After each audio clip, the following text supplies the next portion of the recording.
we really spent most of our time talking about all the various complicated data objects that you're going to use in JavaScript. Things like object, arrays, strings, numbers. We really dove deep on what makes an interesting element that we're going to use time and time again going forward. But today we looked at one of the interesting pre-built ones yesterday, which is the math object. JavaScript provides that for us so that we can do complicated math functions. We have references to math.py. We can use a random number generator. But one that we're going to use pretty frequently throughout the course is the date object. And so we wanted to just take a look at how that date object works so that we can start to add interesting elements to our pages using dates. This is going to be especially important when you're putting inputs into the thing, saying like, what is your birthday? We could do things like put in your birthday and we tell you how old you are in days using the built-in date object. And it has a couple of functions that are really interesting. So let's open up a new tab and just start exploring this object, right? Let me make this bigger. Click over here. Okay. All right. So by default, does anyone remember the special keyword that we use in JavaScript that tells us to initialize a new object, right? And this is a trick question because I gave away the word inside the sentence.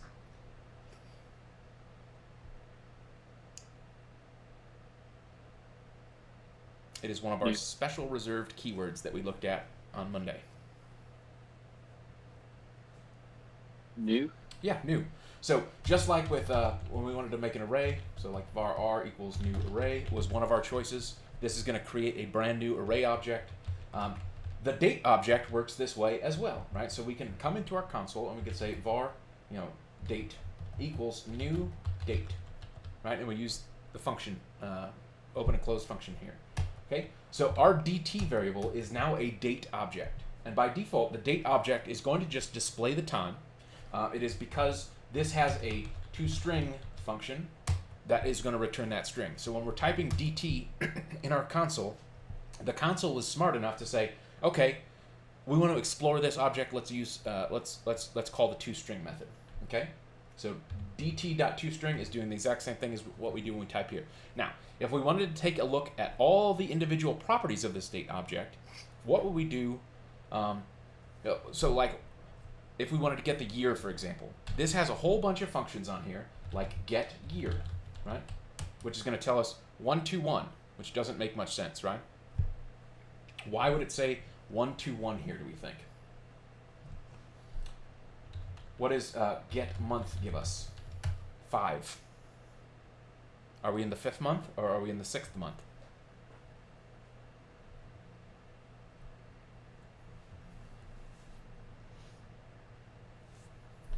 Is January 0? Let's take a look at that. Yeah, so January is 0, which is exactly right. So behind the scenes, this date object is storing the date information as a bunch of values similar to an array. So everything starts, now January 1st is day 0, right? If we did dt get day, right? This is going to tell us the day of the week, right? We're on Wednesday, but Sunday is the beginning day, so it goes 0, 1, 2, 3. Okay, go ahead, Gregory. You're muted. Question. Okay. Why does it start by 0? That's a great question. The reason it starts at 0 is because JavaScript is a zero-indexed array language. Most programming languages, including C++, PHP, Perl, Python, JavaScript, they all start their array indexes at 0. And the reason for that is because 0 is the smallest value you can initialize in a thing, right? So you always want to, you're always going to start counting. If you think of it as like a byte or a bit, right? Everything starts at 0. 0 is the first value, 1 is the second value, and then 0, 1 would be 2. Okay. There are a few programming languages, especially ones built for kids. Sometimes those will intentionally start their array indexes at 1, just so it's easier for young children to understand, like, this is the first element, this is the second element. But by convention, most programming languages start with array indexes of 0. All right.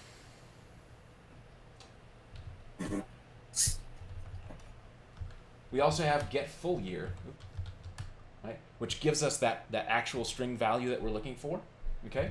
And dt.get minutes, right, gives us the amount of minutes, right? It's 5:22 right now, so that also starts at 0. dt.getTime is another method that we'll have in here, which is giving us the number of seconds since the date object started counting. Now, this is a super weird thing that you just need to be aware of. getTime exists on almost every computer that is in existence. It comes from Unix originally, and it started at January 1st, 1970. So this is the number of seconds since January 1st, 1970. You're going to see this unit of measurement all over the place. And it's actually going to cause us some problems in 2038 because most systems treat this as an integer, okay? Which means that an integer can store a maximum size of a certain number of digits, and in 2038, there are going to be too many digits. It's going to be like Y2K over again, where the date is going to roll back over to 0, and so all these computers are going to think it is 1970 again, okay? What else can we do on, right, we can get seconds, right? Get seconds is going to tell us the current time in seconds. I can keep hitting get seconds. Why is it not updating? Oh, because that was the date object when we created it, right? Because we know that this date object has a time associated with it. Whenever we call new date, it is freezing that date in time. So if we wanted to check, if we wanted to build like a clock, for example, we could, in theory, run new date, and we can wrap this in parentheses so that we're always getting a new thing, and then do dot get seconds, right? And now every time we run this, every second, this number increases. Okay? That is something you'll do in JavaScript pretty often. If we wanted to build a system that checked for new messages every minute, or if we were building a multiplayer system that needed to see if Leah has made a move on her card game, right? We would probably store a date object, and we would see if the current date is 60 seconds greater than the last time we checked. And as soon as that is true, we're going to send a request to the server. You know, we have this date object, dt, that we created. We gave it the variable name dt. This has a specific time on it, okay? So we can start doing some math on this date time, right? We could do dt.getTime, right, which is that weird number of seconds. And we know that the current value of time, if we ran new date, is going to be higher than this, right? Because it's been several minutes since we, new date dot get time, right? This will tell us the distance between these two things in seconds, okay? And it looks like this is actually microseconds, which is interesting. Let's see if maybe JavaScript is a microsecond-based time mechanism. JavaScript date get time.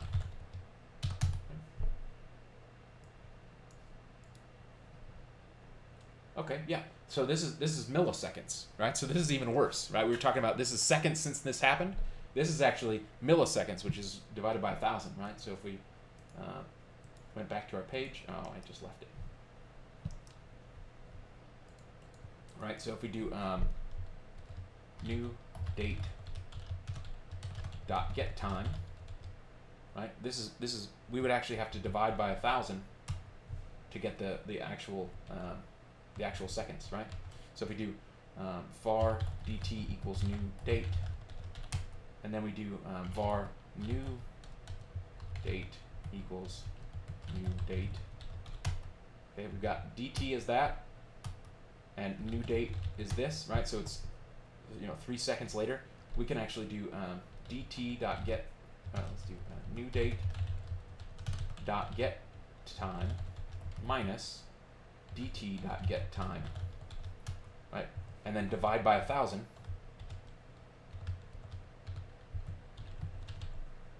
To tell us that there is 6.9 seconds between when we created that first object and that second object. Okay? Now, when you use, it's important to note that in other programming languages, PHP, C++, Perl, most of the time, the Unix time or anything that gives you a time value is almost always going to be seconds. JavaScript cares a little bit more about precision, so they, at some point over the last 10 years, changed this to milliseconds. So you'll have to be aware, you're going to have to divide by 1,000 if you want this representation in seconds. Okay? Cool. Let us look at some other things that we can do with the date object. Right? This is a pretty important one. Let's go to Let's open a new tab and go to W3 Schools and just look at all the cool things we can do with date, right? Because you're going to use this pretty often. One great example of what we can do with this, for example, I have down here copyright 2021, right? If I wanted to make it so that this was always going to have the current year, so I don't have to go update this all the time, I could replace this with an element, right? I could say like strong ID equals date, right? I can put in the current, I can put in 1999 because I built this a long time ago. But in my JavaScript, and we can just put this right up here to show off this as an example, script. I'm going to put it below the footer so that element will exist. And I can do document.getElement by ID date.inner HTML equals new date.getFullYear. Right? So when this page loads, even though the value to this was 1999, it automatically updated this value to 2021. Okay? And we can see. Can you make the text bigger? I can, yes. Is that good enough? Better? One more? Okay, good. It seems good. Okay, so if I take this out, right, we can see that when I reload my page, I'm on the wrong one. I'm on expenses. When I reload my page, this says 1999, right? But if I turn this JavaScript back on, when this page loads, it automatically updates to 2021, so that when it gets to be 2022, I don't have to go into my page here and make a whole bunch of changes. Just it keeps up with the current version of whatever the year is all the time, right? This is a super common use of getting that year, and it's really easy to show off. What are some other things we can do with JavaScript dates?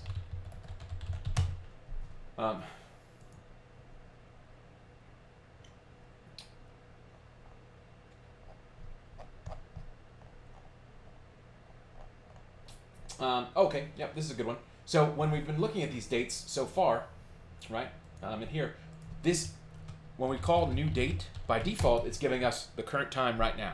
But we can also pass in information in here. So if we wanted to say, let's see if it gives us some hints here. I think it goes years first, right? So I can put 2020, right? And now it's going to give us, okay, it went back, it did an incorrect format. Let's see if it needs to be a string, right? Yeah. So when I put 2020 in here, you notice that this date changed to 2019, but December 31st at midnight GMT. So the date object does some really bizarre things here because I've said change my date, this date object, to 2020. It gave us 2020 in GMT, which is +0. So overseas in England, right? If this was -0 or +0, like exactly 0 at the at that date line GMT, this value would be 2020. Okay, but over here in the Eastern time zone, which my browser is set to, right, Eastern Standard Time, this is still 5 hours in like this is 7 o'clock, right? You see that? But we can go through here. We can set all these values ourselves. So we can say it's 2020. We can set the month is 11, right? And so now we're December 1st, 2020. We can make this 10, right? So you can work your way backwards and forwards through this information by adding each element, right? So if we wanted to do day, what do you think we'd put here? We put like 15. Oh, missed my parenthesis. And so now it's November 15th, right? November is the 11th month, but as we've learned, this is going to give us, this is indexed from 0. So January would be 0. Right, so we can come in here and put 0, and this will be January 15th. Okay. I can come in here also and put in hours, right? So this defaults, this has 00 right now, but I can come in here and say, 12. So this should now be noon. Okay. But you'll notice that as we've been going here, right, we put in 2020 first, and it gave us a weird date in the past because it thinks we care about GMT. Okay. But then we put in a month, and all of a sudden it gave us December 1st of 2020. So the date object is kind of finicky if you're not putting in multiple values, right? So sometimes it's going to behave in ways you do not expect. So just be aware of that. And as soon as we got to here, right, like when we put in 2020, it gave us 1900 hours. It assumed it was talking about midnight in England. But as soon as I put in a month in here, it went to midnight, but not in England. It gave us our current time zone, which is super weird behavior. The date object, a lot of this stuff that operates in a weird way is just because historically this was really kind of a hacked product. And so in order to prevent websites that are relying on bad behavior to break, they've had to keep this in for backwards compatibility. Okay? Right, and so you can see it's got a few. So you go year, month, day, hours, minutes, seconds, and then if you wanted to do milliseconds, you could put that in here as well. Each of these values needs to be a string. Like you saw that when we were in this thing. If we put in an actual number, right? When we put in 2020 not in quotes, it broke, right? And that. So let's see if that works the same for right. But now, right? We put in 12 for the number for the year or for the hour format. The number worked. Let's try if we turn 2020 into a number now. What happens? And now it works. So there's all these weird behaviors you just have to be aware of. Now, most of the time when we're talking about JavaScript, you're almost always going to be doing it against like new time, right? So most of the times that you're going to want to use this object, you're going to say just new date, and you're going to say this is a current timestamp. When we're talking about like if I was building an expense tracker and I wanted to make it so that when I added a record, I just took a timestamp of that, I'm going to use new date and say this is the value. Okay. What else can we do? Let's. There was another page that was kind of cool looking. Date objects, right? We can also put in date strings, and so these are also a really powerful way for letting us set the values of things. So I can do new date, and I could put in 20, 21, 12, 13, right? And it's going to give us 12, 13, or 21. I could put in any kind of string in here that I want, right? I could put 2025, and now I've got a date that's in the future, 4 years in the future. What other form? And we can put other things in here as well, like 12, 36, 26, right? And so now it's intelligent enough to let us put in a string in here in a format that is generally accepted as correct. Let's try some other formats and see if we can break this. So let's put the time first, right? And so we can put the time first. This is a really useful way. We can let our users put in information. We can have a date field. We can have a time field, and we can combine those together with JavaScript. Let's do that really quickly together because I think that would be an interesting. Okay, so we've got our expense reports thing here. We can put in a form. Okay, and let's just say input type equals date. Right, value ID equals date. Name equals date. Right, and then we do. Let's give it a placeholder so we don't lose it. Right, placeholder equals date. Year, month, day. Okay. And then we're also going to put in a time. Right? Time, and we'll say this ID is TM, and the name is TM, and we'll say time, and we'll put in hour, minute. Okay. So what we're going to do as a part of this is that if we come in here to this, right, we got our two fields. We've played with these fields before. We recognize them. Go ahead, Gregory. I got a question. What can it register the time in standard and midday time? Yeah, let's play with that. Can it tell the difference without adding extra information? What? Can you state your question again? Like, say, like right now you were using for musical, you were using regular standard trial, like like. Okay. Can you tell the difference between regular standard time and military time? That's the question. There's a bunch of ways we can do this. Now, in general, as software engineers, you should get very, very comfortable working with 24-hour clocks. Just like all of our arrays are zero indexed, when you're talking about dealing with and storing data, it's almost always better to err on the side of caution and store things in 24-hour format, because there's lots and lots of opportunities for you to put in, 2 o'clock, and your system accidentally makes it 2 a.m. Okay? Now, you're going to have to do a bunch of stuff in JavaScript to gracefully allow your dumb users to be able to just type in 2 and then select PM. So you can even see in this example that we started playing with here, there's a spot for AM and PM. Right? So let's take a look at how this data is actually working. So we've got our, let's var L, let's do DTL equals document dot get element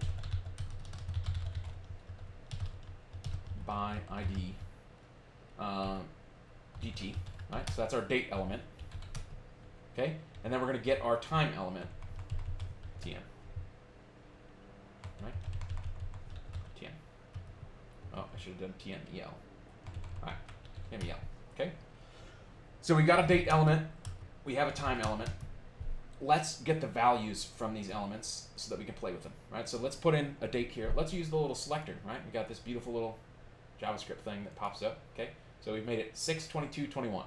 And let's say the time, let's use this little clock, is 9:42 a.m., okay?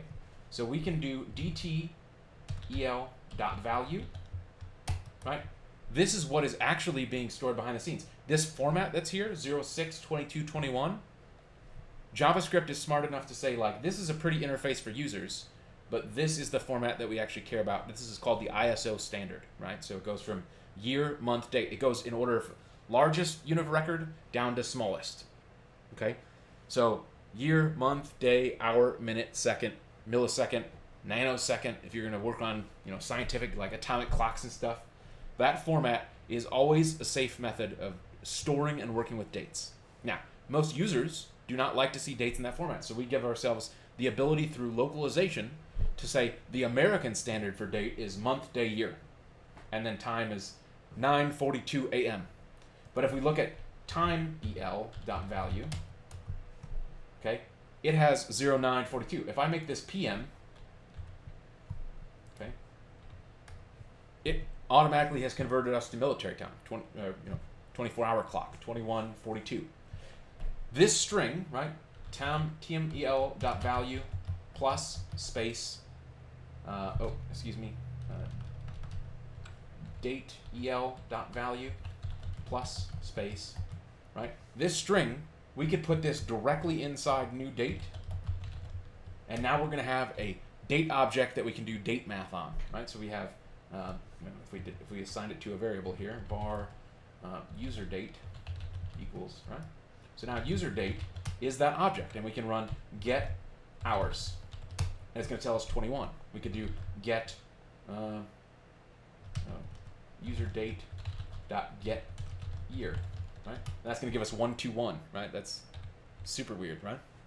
But we can do get full year and give us 2021. There's also a bunch of other random things in here. This will probably come up at some point in your career, especially if you're talking, this might be something I need to worry about in my thing, right? There's Julian days, right? So we can do user date dot get Julian, what is it?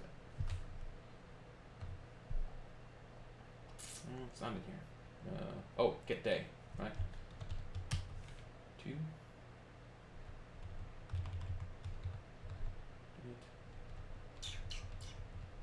Where would it be in here? I don't know. Oh, get day is giving you the day of the week. Okay.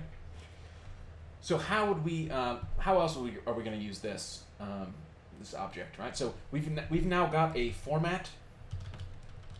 ToString, right?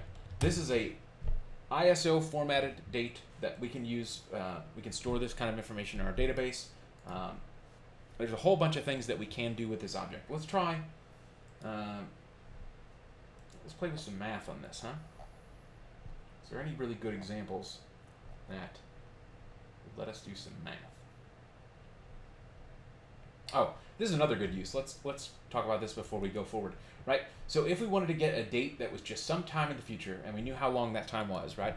One of the other things that we can do as one of our constructor functions is we can put in seconds or milliseconds in here, right? So we know that milliseconds is 1,000 seconds. So if we wanted to do something that was an hour from now, how many milliseconds would an hour from now be? Andrew, any idea? Are you good at math on the fly? No, I'm not. Can you say it again? I am. How many milliseconds are there in an hour? In an hour. Okay. Millisecond. To make a, I think to make 1 millisecond, it had to be like. There's 1,000 milliseconds in a second. We know Yeah, there's 1,000. 60 seconds in a minute, and there's 60 minutes in an hour, right? So I'm bad at doing math on my fly, and that's why I always have a console or a calculator up. So we could just do, 1,000 times 60 times 60. Right? Oh yeah, I forgot you could So do math. 36, 360. What is that? It's 300. Yeah, 3.6 million milliseconds. So we can do new date 3600 000, right?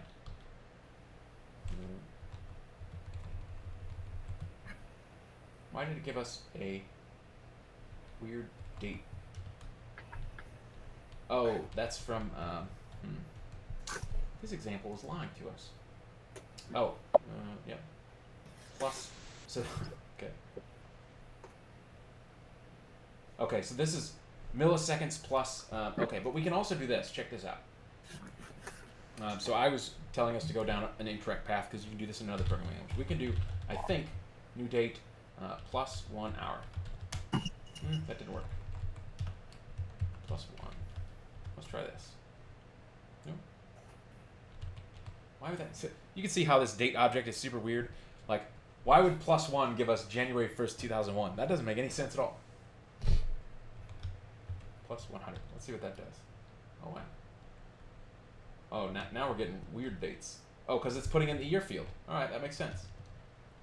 So 0 is giving us 2000. 10 is giving us 2001. Oh, date is such a weird thing. But anyway, not to get rabbit hole too much. Date is a weird object, but you're mostly going to use it for processing dates from user input, okay, and then doing things with it. Right? Whether that's getting, because we could do new date. Can we? Okay, we've got var dt. Let's make ourselves a date. New date. And we'll put in 2001, 10, 15. Right? So we're making way back in time in 2001. So if we look at dt, it's October 14th, 2001. Right? That's correct. Can we make a date with a date? So let's say dt, let's say new date, and we'll put dt dot get time plus what did we say, 36000 0? Yeah. So that gave us 1 hour in the future, right? That's the way we do this with new date, right? So if we wanted to just go in the future, we could do new date, right, which is a thing, or we can do new date inside of it plus 36000 dot get time, right? Plus 36 million. So that's milliseconds combined, added to the result of get time as the argument of new date. So this is going to give us 1 hour in the future. Okay.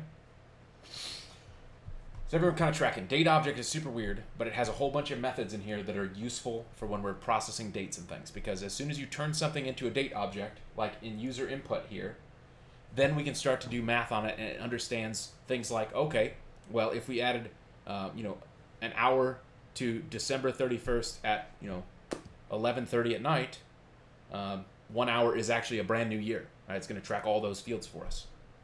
Right? And that's a great example. Right? Like let's come in here and say 12/31/2021, right? And we're going to say, hey, my reminder is at 11:45 p.m., right? So when we get those values, right, when we get these two values, user date, right, this is almost a brand new year. Okay, and if we wanted to do information to this, right, if we said, okay, whatever time I put in here, I need to add 4 hours to it, right? Adding 4 hours is simple if you're just working on the math, on the clock. But behind the scenes, your system should be smart enough to know that not only do you change the month and the year, you're changing the day, right? So user date Right, so we can do new date, user date, dot get time, plus 3.6 million, and that tells us the correct value, right? Which is that it's 45 minutes into the morning of January 1st, 2022. So the year has changed as well. So using this date object is going to save you a ton of time and energy if you're working with dates and times. Got it?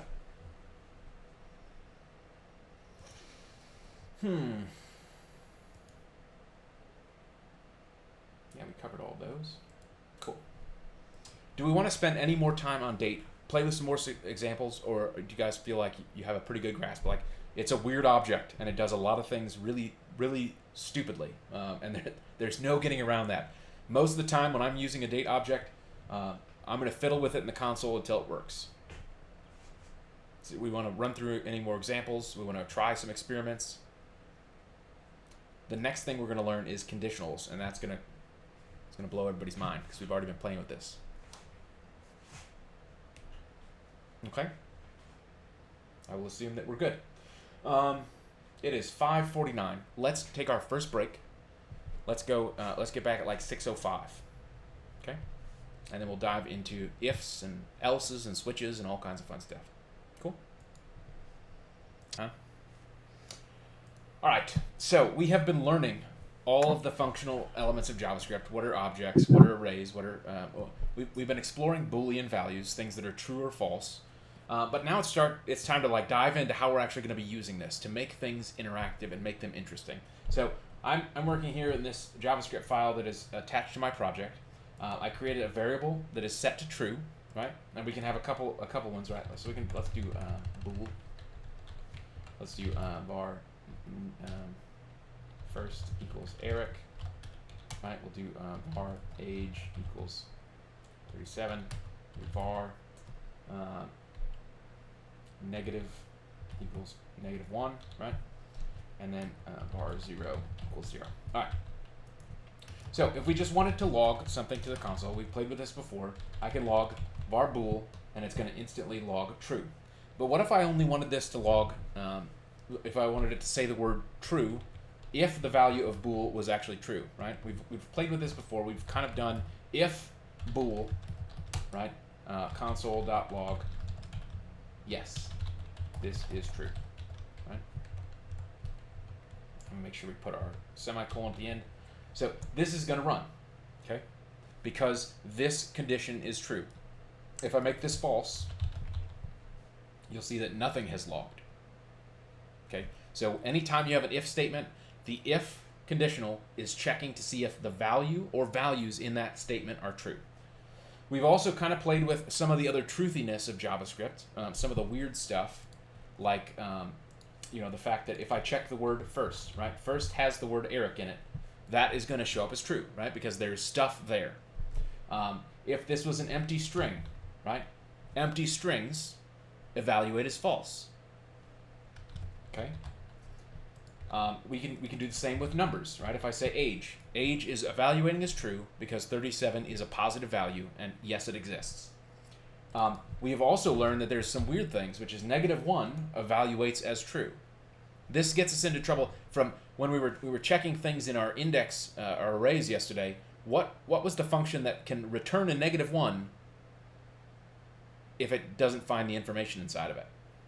Does anyone remember?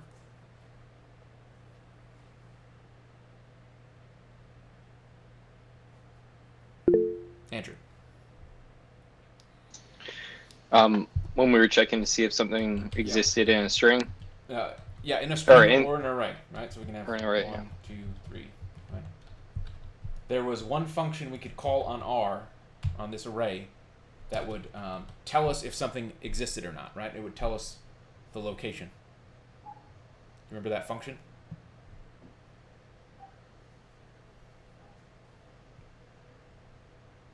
Okay, I'll give you a hint. It was the index of, right? So if we did r.index of, right?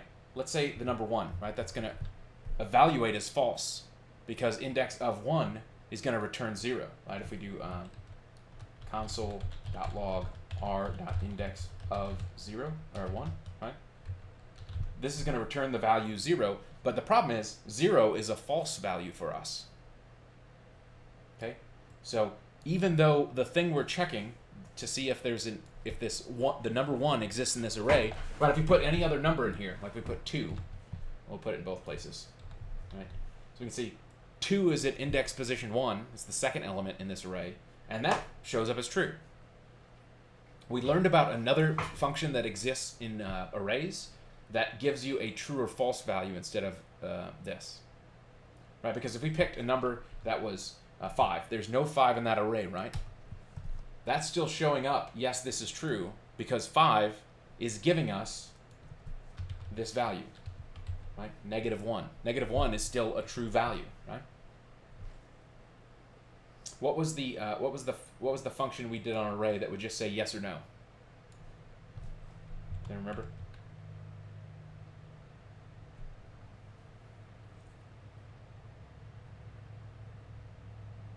Leah, any idea or guess? Can you repeat the question? Sorry. What function? So we know index of is going to tell us if we're looking for something that exists in an array, it's going to give us a index position or it's going to give us a -1. But there was another function that we looked at briefly that would look for that in an array and return either a true or false.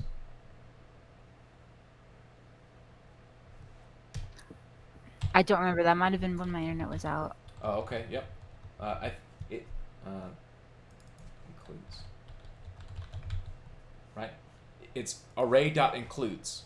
And so if we do array.includes in here, and we say 5, right? This, there's no 5 in there, so this is true, does not execute. But if we change this to 3, right? We change it here as well, right? So that's another way that this can work, right? So if we're searching for an array, we either would have to do index of. Let's do index of. And let's put this to 5, right? We know that this is going to give us a -1, right? So if we wanted to say, yes, this is true, and we expected there to be no value in here, we would maybe want to say, is this -1, right? So does index of 5, does this function return a -1 to us? And we're checking it on both sides. So we're using equals equals, okay? Other things that we can check in here, let's take out this stuff. Right, so if we have 0, right, 0 is a variable that has the number 0 in it. 0 is not going to run this, yes, it's true, because 0 is a false value, okay? If we would just put in the array by itself, right, that is going to evaluate as true because that is an array. Let's try an empty array and see what happens, right? An empty array is still a value to JavaScript that it evaluates as true, right? So we might, if we were checking this, if we wanted to say like, hey, does our array have content in it? What could we check in this array to see if it had any number of elements? Right? If we wanted to check to see if it was an empty array. Astray, any ideas? What is an array property that will tell us the number of elements that exist inside of it?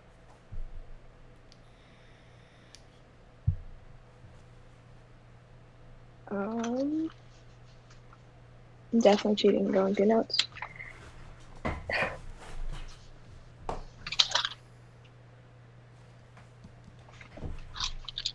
I cannot think of it right now.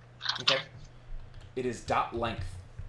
Dot length is going to tell us how many elements are in there, right? So if we had one element here, right, it's always going to return true because array.length, if there's nothing in the array, it's going to return a 0. If there's any number of elements in there, we could have, 10, 20, right? That's always going to be true because it's always going to be a positive number. So any positive number is going to evaluate as true. Okay? So let's make this, let's put bool in here, right? Bool is false right now. Let's make this true again, right? So this is true. Now what would we use in an if statement if we wanted to check if the opposite was true as well, right? So if we want to display, yes, this is true, but we also want to display a message if it's not true. Maybe we want to say like, this is false.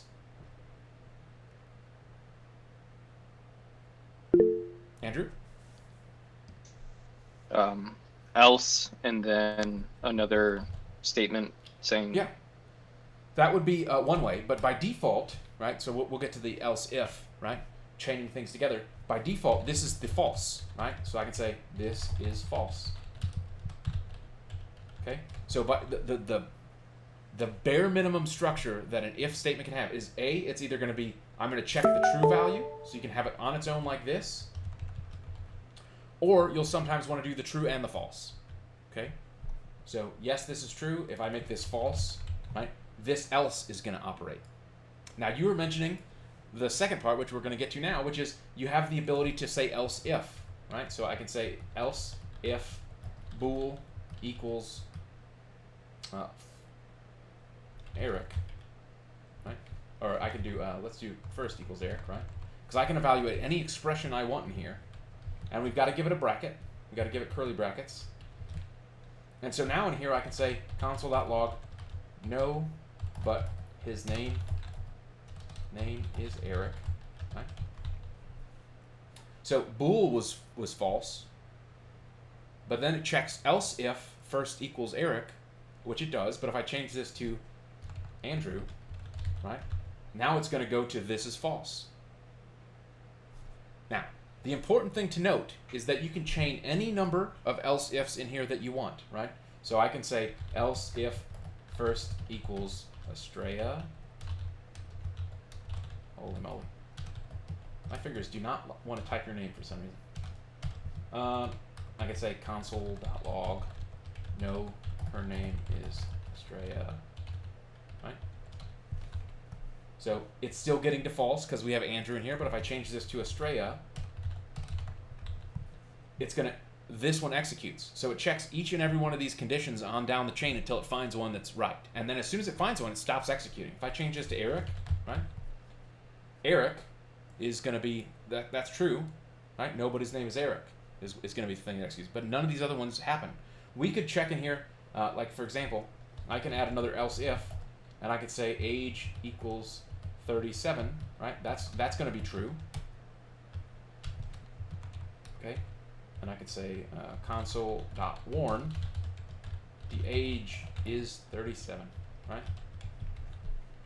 Nobody's name is Eric because it hit this path. This is the one that was selected on line 13. But if I change this to Andrew again, right, it's going to check, is it true? It's checking bool. The answer is no. Then it goes to, is his name Eric? No, it's Andrew. Is the name Estrella? No, it's Andrew. Is the age 37? Yes, the age is 37. Okay? So when you're chaining these else ifs and ifs and else ifs together on down the list, it's just looking for the first one to happen, right? Anything between from the very time you start this if on down to your final else is going to check these values. Now the interesting thing is, right, if we take out this else in here, right, it's going to check all these things. If I make this age 38 now, nothing will happen. Our else should be considered our final catch-all. And we'll say like console.error, nothing was true, right? So any time we're doing an if, as soon as we start an if, it's going to operate trying to find a true thing. Okay, and we can chain as many of these as we want together with else if, and then the final catch-all is else. Okay, we can also do multiple if statements back to back, right? So we can do if bool, right? Console.log, yes, this is true, right? And then we can do else console.log, nothing happened, right? This is going to do both of these, right? As soon as you start an if, it is going to run all the way through until it gets to that final bracket. So everything between here and here, you can kind of consider this is all one if statement. Okay? But each individual statement inside of here is operating based on, did the condition that was in this parentheses block evaluate as true? Okay? We can also, right? So if we need to do extra things, we could separate multiple if statements out, right? If we need to do a couple of things in a row, any number of if statements will also work. Is everyone following along so far? Okay, what if we're inside an if statement and we want to say, okay, bool was true, so now we say we want to check to see if the age is also true. So can we write another if statement in here? Who thinks we can? Who thinks we cannot? Anyone have strong opinions? I think so. Yeah, absolutely. We can. Correct. So we can say age equals, age equals 37. All right, that's false currently because 37, or the age equals 38, right? So we can say console.log, he has the right age. Else, console.log, he's, right, oh, he's is too old. Right. Oh, what did I do? Did I close my thing? Yes, apparently I did. Hold on a second. PS code. Cool. I don't know what I hit to make it close itself. That was weird. Alright, so if I reload this page, oh, I have to turn on the thing again, huh? The live server killed itself. Select expenses. More tools. Developer tools. Great. Alright, so we're back here. So nothing was true because when we skipped over all these statements because bool is false. If we change bool to true, right, it's going to go inside that. And now it's going to say, if age is 37, which it's not, he is too old. So you see, we can have any number of nested if statements. Now, from a stylistic standpoint, the more crazy you make these things, the harder it is to follow. Okay? That's not to say that you can't do this. You are always going to find opportunities where you've got to nest if statements and you want conditions and things to happen. But you want to make it extremely clear what is happening. And the main way that we do this is through indentation, so that it's visually apparent that I'm in something deeper. Similarly to when we're like writing our HTML, we want to make sure that our tags are, you know, tabbed over appropriately so we know that the LIs exist within the UL. It's a visual indicator of the depth of where I'm at. So if I had another one in here, and I want to say if r.length, right? If we want to check the array has values in it, I'm going to be like console.log and the array is full. You can see that I've indented this if statement a third level in, so it's very clear visually. So if let's change my name to 37, right? Yes, this is true. He has the right age and the array is full. It's following this path of correctness, right? We can also embed if statements in here, right? So we can say if age equals 37, right? Console, we can copy this whole stuff, right? So this is one of the main drawbacks of complicated nested if statements like this, is that if you want something to happen in both of these branches, you're going to end up copying and pasting all of the logic from both sides, right? So if we say bool is false, right? So it's going to go down that, so it checks, is bool here, right? And it goes to no. Is the name Eric? No, it's Andrew. But if we wanted to, like, for the sake of testing, right, we could make this Eric. No, but his name is Eric, he has the right age, and the array is full. I've just made my code way more complex by having all of this nesting in here. Now, you will 100% have to do this stuff, but I want to hammer home the importance of good code style, because if everything in here looked like this, right, what does what? I don't know. It's going to take me a while to figure all this out, right? So structurally, as we're working as software engineers, this is one of the main reasons why you want to keep things clean, so that you can follow your logic on down these crazy chains. This is a small JavaScript file because it only has 50 lines in it. You will be writing things that have hundreds and hundreds of lines on a regular basis, and there's going to be a lot of complexity in here. So I want to just point out that, like, when you have to do this, it's very important to have clean style, make sure you're indenting properly, so that you can visually kind of follow a flow here, right? And there's other tools built into our editor. We haven't really spent much time on this. You can collapse things, right, with these little arrows on the side. So we could visually start from like the top level and say, if bool, right, that's false. Is first Eric? No, it's Andrew. Is, you know, if we go Estrella here, right? We can then expand this and see what's in it, right? If we change this to Andrew, let's make this Eric so we can show off the fun of this, right? We can say, oh yeah, Eric is the right one, and this expands out. Right? There are settings you can do, and I know some people who work this way, where you can make everything collapsed by default. So when you open a big 1,000-line file of JavaScript, everything that is a block is squished, so that you can quickly scan to where you're going. And I think there's even, let's see, there's a,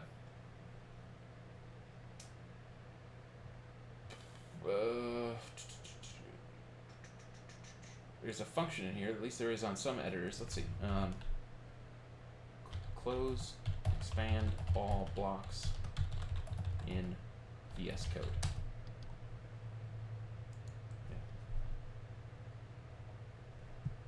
Yeah. Okay, yeah. So Control K and Control, let's see, unfold. Control K. Okay, that doesn't work. Control K, Control J. This thing has lied to us. Let's see. Let's look at the actual.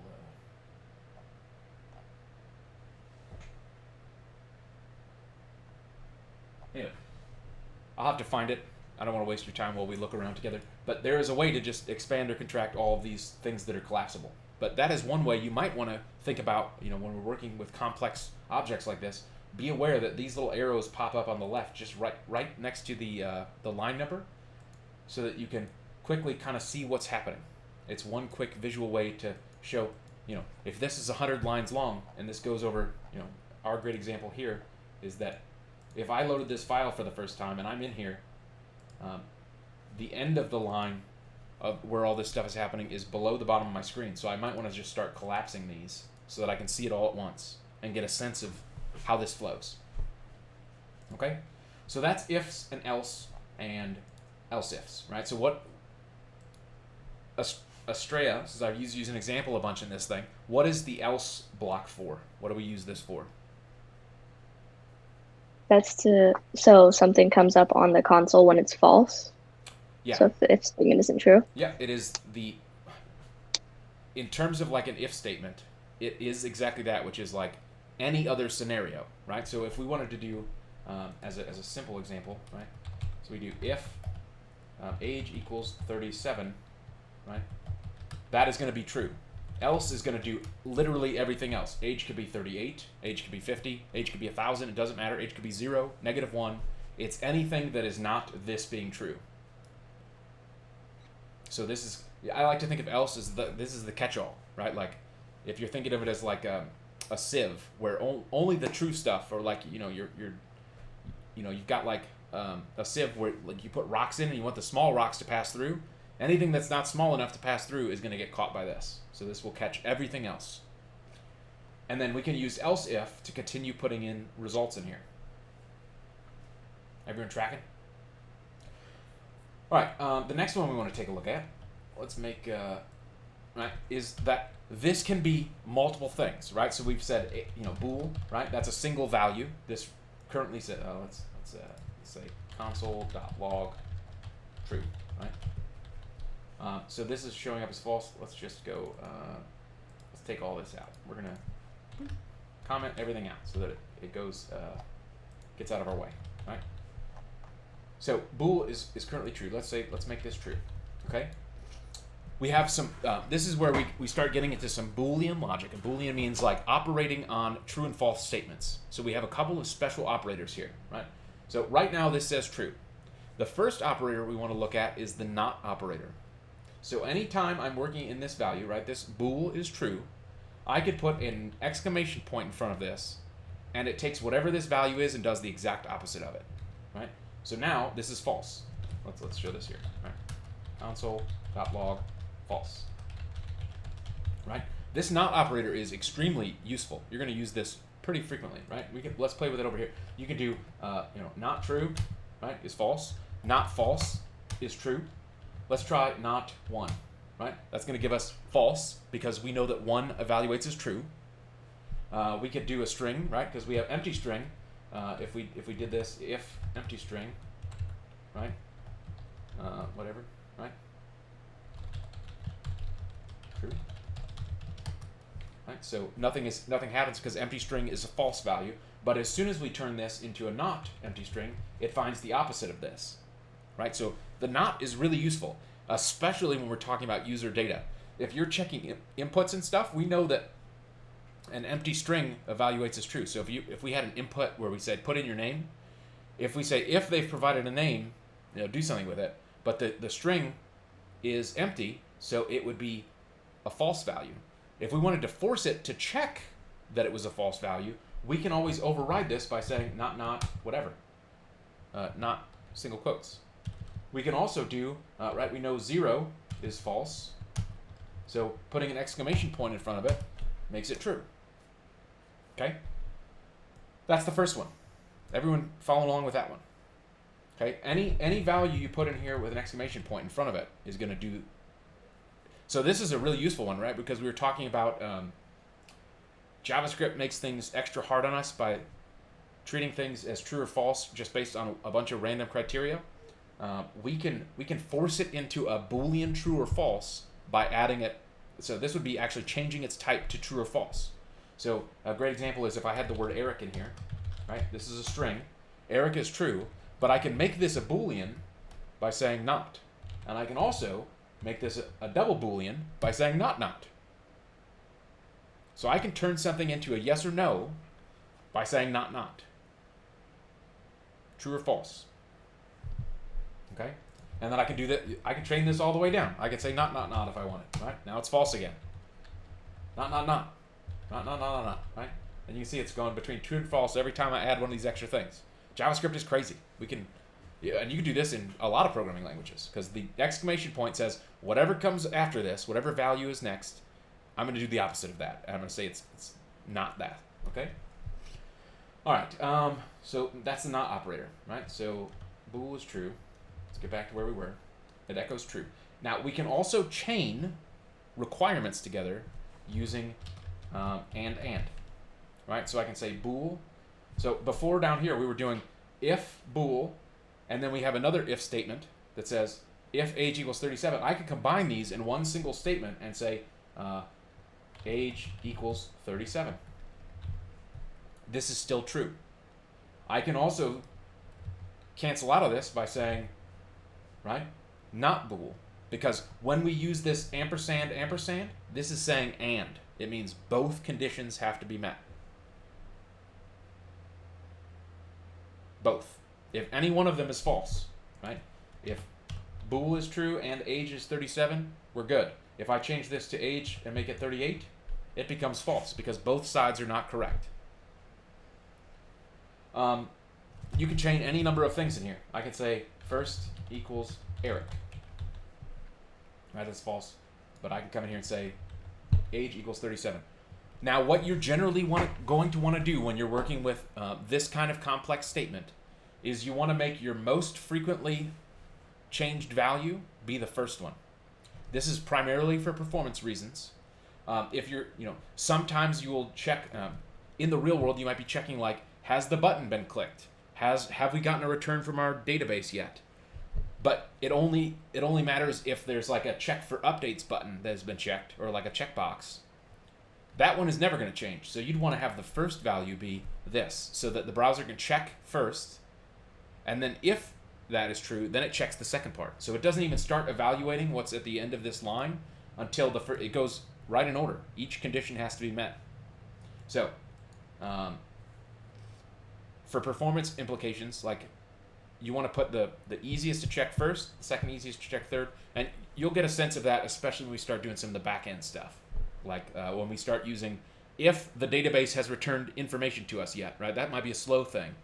But if we don't even care if we're checking for information yet, we might want to be like, check for updates, which might just be a true or false value. So it would, it'd be something like check for updates, right? And so our check for updates equals false, right?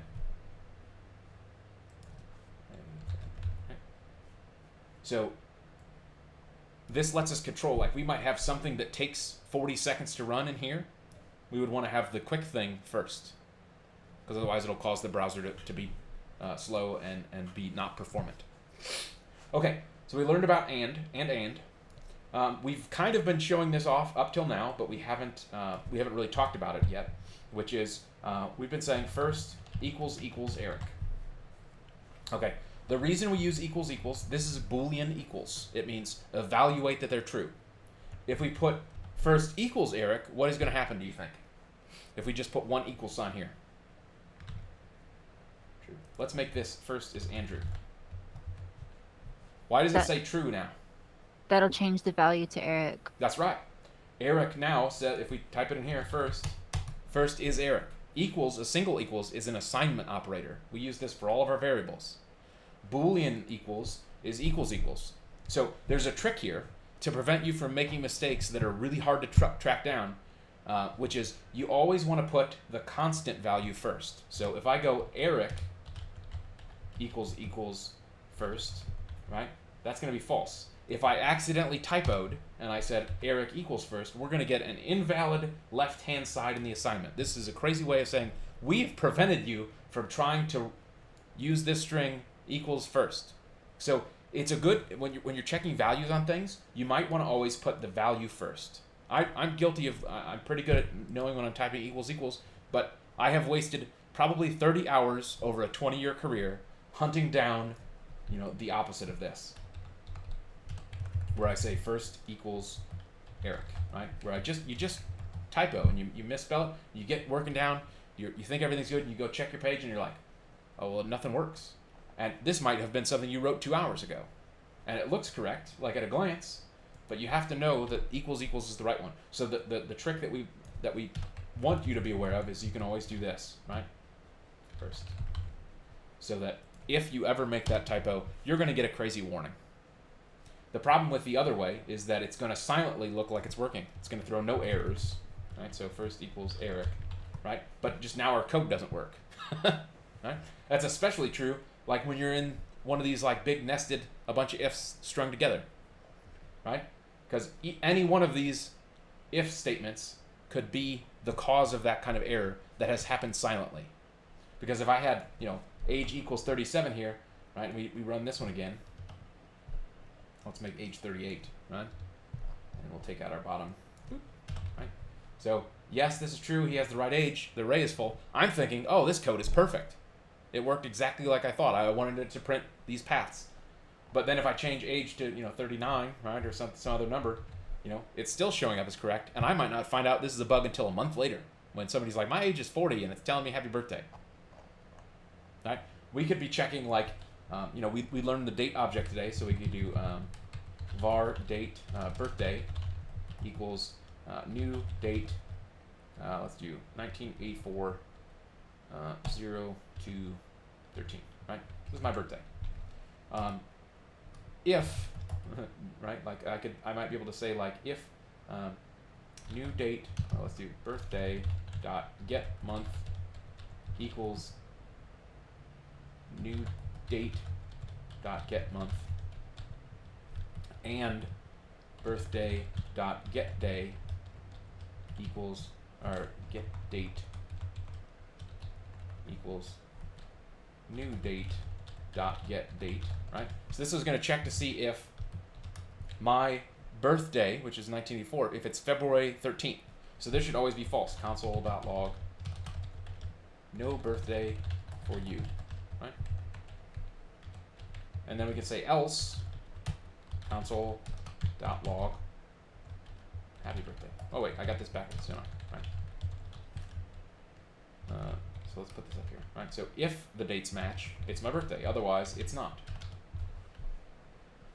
So if we take out everything else that we're playing with here, right? So it's not my birthday. If we change it, what's today's date? 6/9, right? 6/9.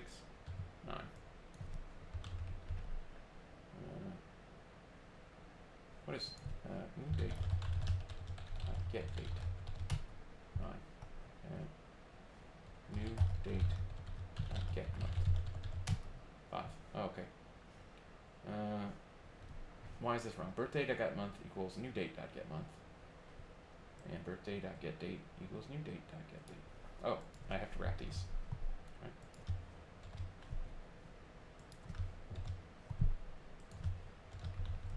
Right, so that's new, not my birthday. 6/9. Let's run this in our. Let's look at birthday. June 8th. Why is it June 8th? Oh, because we set it. Stupid GMT, right? Let's just say, for the sake of 9. Birthday. Dot get month. New date. Dot get month. Birthday. Dot get date. 8. New date. Dot get date. Oh, because I have my birthday date set to yeah, because we're too close to GMT. Stupid. Let's see. Let's set this to 12. Right. And see if this. Yeah. So now it says happy birthday. Right. So time zones. They're gonna kill you over and over and over again. I shared an article with you guys on in Slack on. It's a really good overview of all the weirdness of dates to worry about, right? Because this kind of thing is going to drive you crazy for the rest of your career. Because you don't work with dates often enough where just be aware there's some weirdness in here. But the problem is, I could do something like this, right? And we have now caught, like, because the get month is just returning a value, I can't set a value here.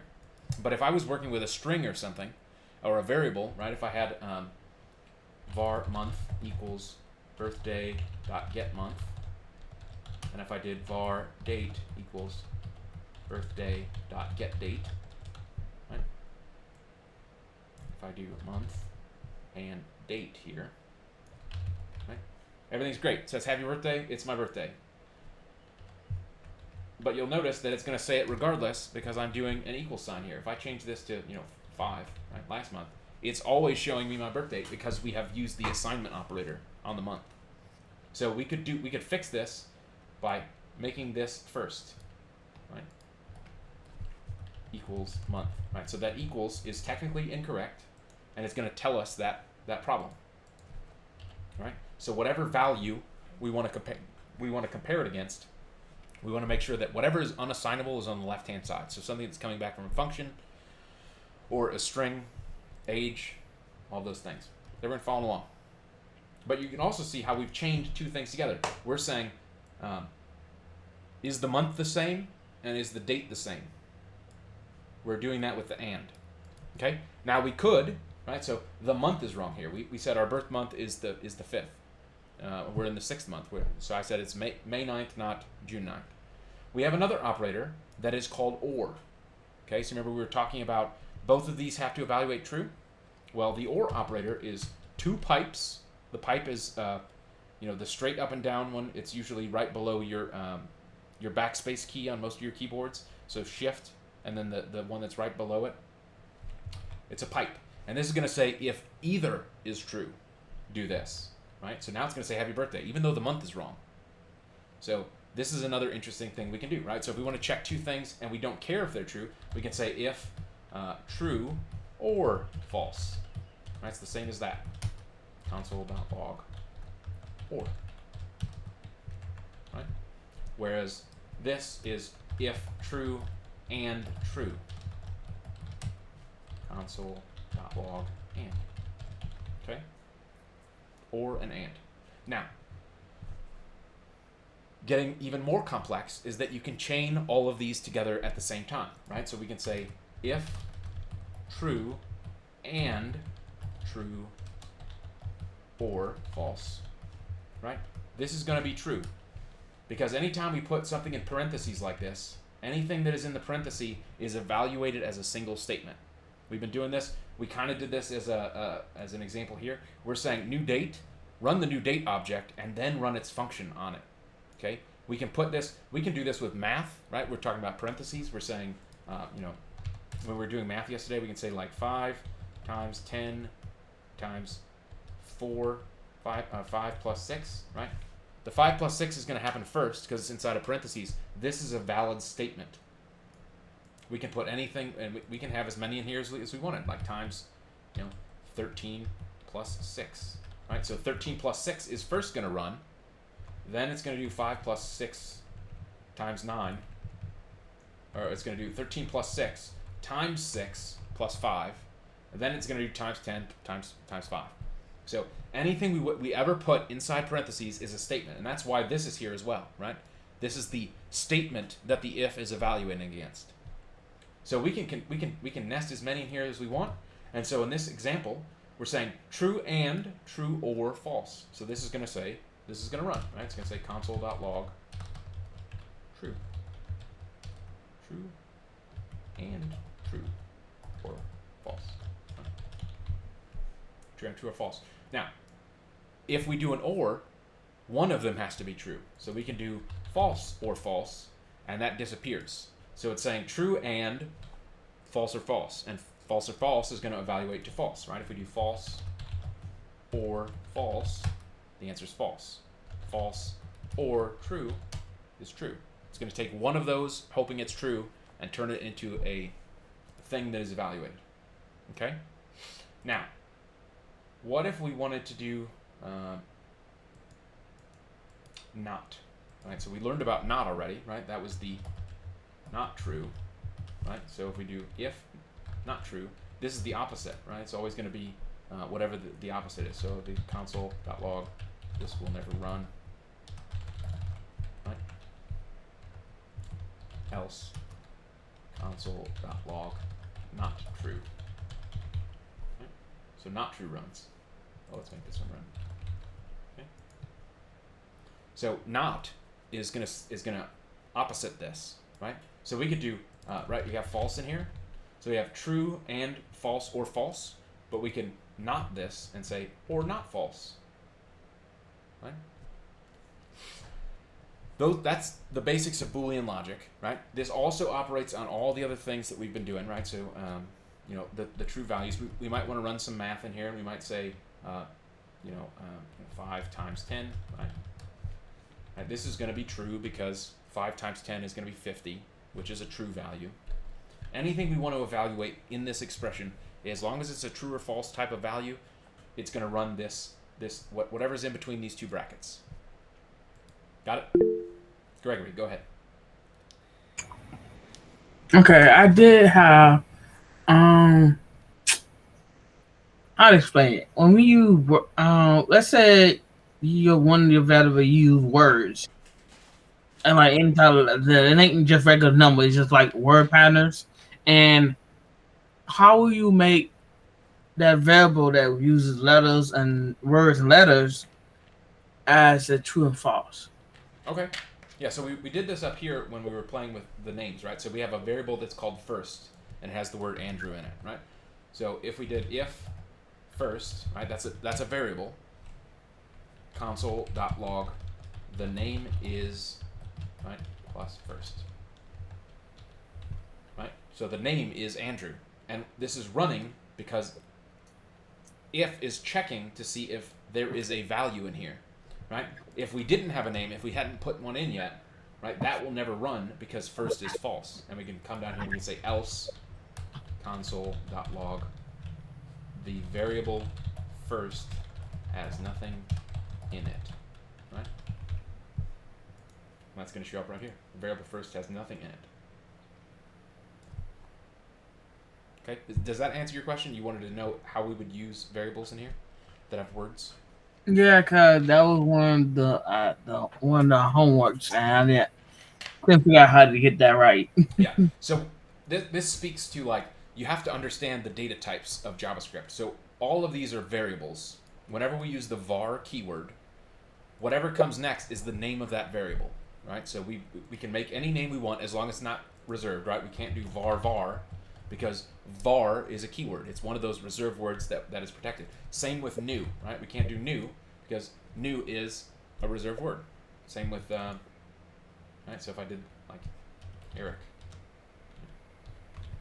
it's going to say unexpected token new, because when JavaScript is processing this source code file, it's looking for all these words that it knows about. If is one of them, right? We could not do if. We can't do var if, because that is a language-specific thing where the browser thinks as soon as it sees if, oh, I'm about to be an if block. But if we try to use it as a variable name, it's broken. So any other name, and I get caught on this all the time because sometimes I'll be like, new name, right? I might, in my head, I'm thinking this is the new name variable, but I might want to shorten that to new. Well, that's wrong. That's broken. And each programming language you work in is going to have different reserved words. So sometimes it can get kind of confusing in your head. String. But we know that this variable can be anything we want it to be. It can be a string like this. It can be a Boolean like this. It can be a number. It can be a negative number. It can be an array. It can be an object, right? These are all variables.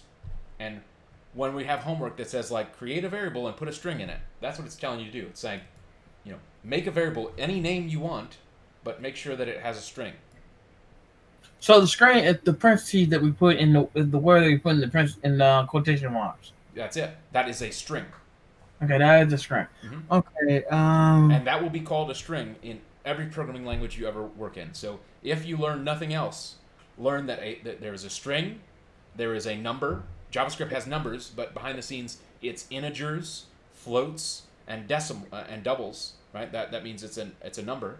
Integer is a number with no decimal places. Floats and doubles are numbers that have decimal places. Arrays and objects. All programming languages use that same shared terminology to describe what goes in the variables. Okay, great. So we have all right, next. All right, so we understand if, then, else, right? We understand we can nest these together, and we understand a little bit of Boolean logic. It's always going to follow this kind of format. We can chain them together. Let's just do, so what is the name of this key, Leah? If I say type this, what am I going to tell you what to type? What is the name of this key right here? It's a pipe. It's a pipe, and sometimes when you're talking with people, they might just say or, right? So if I say if true or false, you know you're going to type in pipes. Okay. What is this one called, Estrella? What is the real name of this character? The ampersand? Yep, ampersand. Sometimes it will be shortened. I might just say, you know, put in if true and true, right? So interchangeably, ampersand, you know that it's going to be two ampersands. All of these are two, with the exception of the not. The not is the only one that is, what is that character? Andrew. The exclamation point. Exclamation point. Sometimes you'll hear old programmers call that a bang. Sometimes, so just be aware, it's going to be exclamation point, bang, or not. Okay? An exclamation point, or not, or bang, is the only one that is a single one, right? Because we can use two, but then it's going to do exactly what it is, right? So, not false means true, or it means false. Not true means true. So most of the time, you'll just use one. Cool. All right, I think we understand ifs pretty well, right? We'll play with these some more for sure.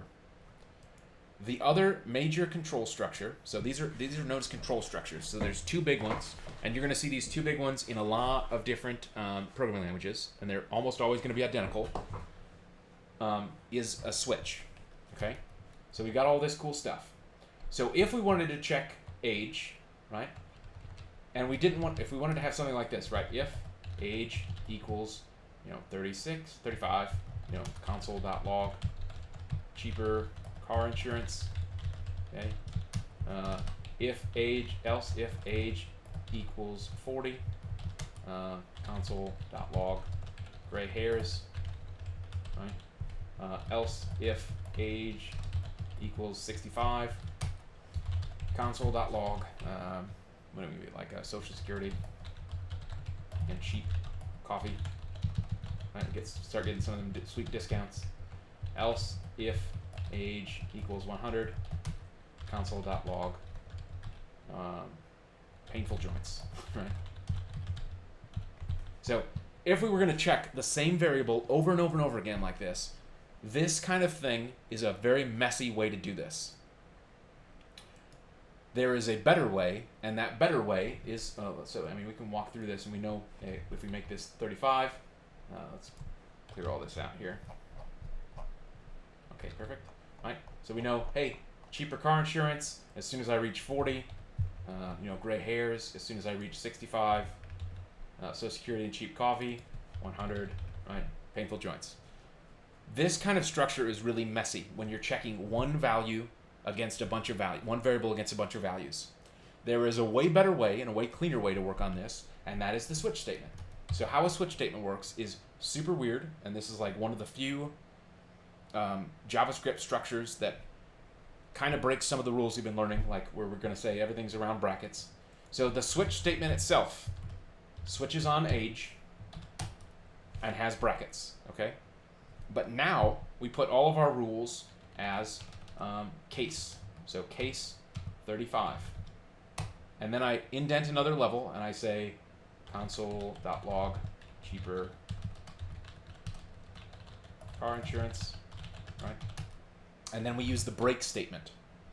And we'll see why that's important in a second. Case 40 colon console.log gray hairs. Right, we'll spell it the American way this time. Break. Case 65. Right.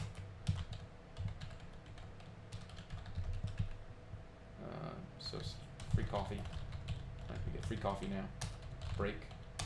Case 100 console.log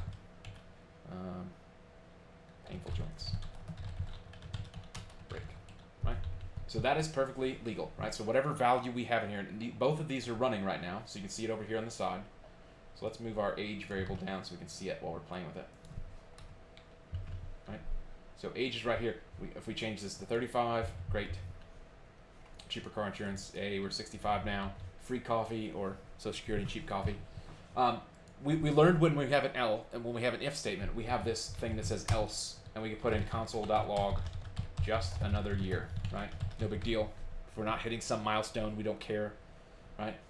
So if we put in here, 53, 54, right? It's just another year. None of these ran because none of these cases matched, right? So this is switching on age, and if the age doesn't hit one of these things, none of it matches. We do have, with a switch, a thing that says default, and so all the other ones that we're checking as a condition is going to do case and then the value with a colon. Default is the default behavior, so we can do console.log switches are just another year too, right? And then we're still going to want to put a break. Switches are just another year too, right? So we do have the ability to have a default or a catch-all value, and that is the default keyword here. Okay. Now the weird thing about switches, and I'm sure you've noticed, is that with like all these if blocks up till now, we've been able to take advantage of the fact that we've got like a nice curly bracket here, so we could put in extra lines like console.log surprise. Right, we got a surprise party up here. We could put any number of statements between these. With a switch, it's not using brackets, but it goes from case colon all the way up to break. So any number of lines in here, we can say, console.log surprise party. Right. Let's make ourselves 35. Right. So we can see cheaper car insurance, surprise party, cheaper car insurance, surprise. It's going between these, but there's no curly brackets. Now this editor specifically, Visual Studio Code, is smart enough to let us know that like these cases collapse up to break, right? So it's going to give us the ability to have that same utility where we can quickly see what's going on. Another interesting thing about switches is that you can chain things together. So we could say case 21, case 25, right? So maybe we want to have cheaper car insurance and surprise party for all of those birthdays. If we change this to 21, right, the second one just says just another year, but case 21 has gone to case, it checks all these values. We can make this 25, right? I can say like console.log drinking, yay. We can drink now. If I make this 21, it's gonna hit here, but there's no break. So it's gonna fall down until it gets to a break. So we get drinking cheaper car insurance surprise party for this top one. And that's one of the useful, powerful things of a switch, right? So if we were, so we're doing this kind of with age right now. One other common use for this, especially in the context of JavaScript, is that maybe we want to catch keystrokes, right? We want to say if the value is A or uppercase A, we might say switch letter, right? And we might do case A, and then we might also do case uppercase A, because we don't care which version of it. We'll say like console.log you typed A, right? And then we put in a break. So this will let us nest things together. Go ahead, Leah. Can you put like greater than or not or something in there? Let's try it. So if I say so let's say we could put it in here, right? So we could do like age is greater than 25, right? Oh, this is breaking this, right? So because we've switched here, right?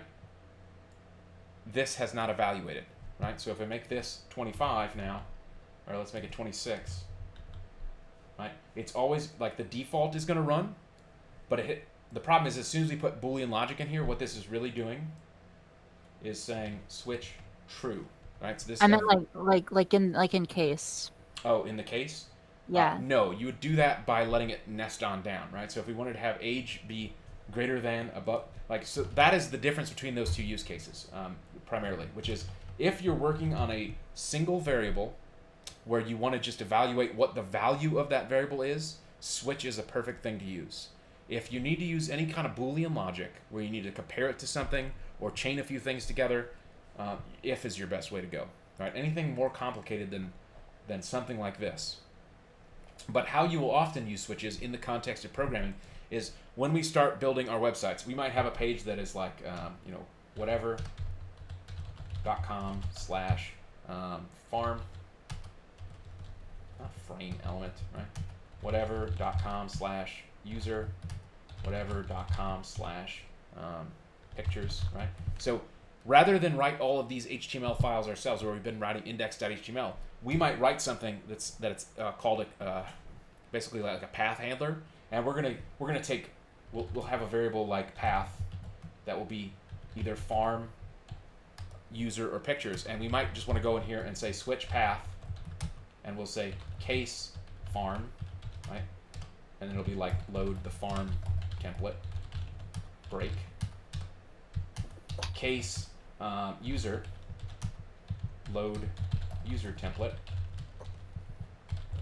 And then one thing that's really cool about this, and this is how I use this pretty often, is that because we have this default, which is if I ask for a page that doesn't exist, I can say, load the 404 page, and so that'll give us the file not found, right?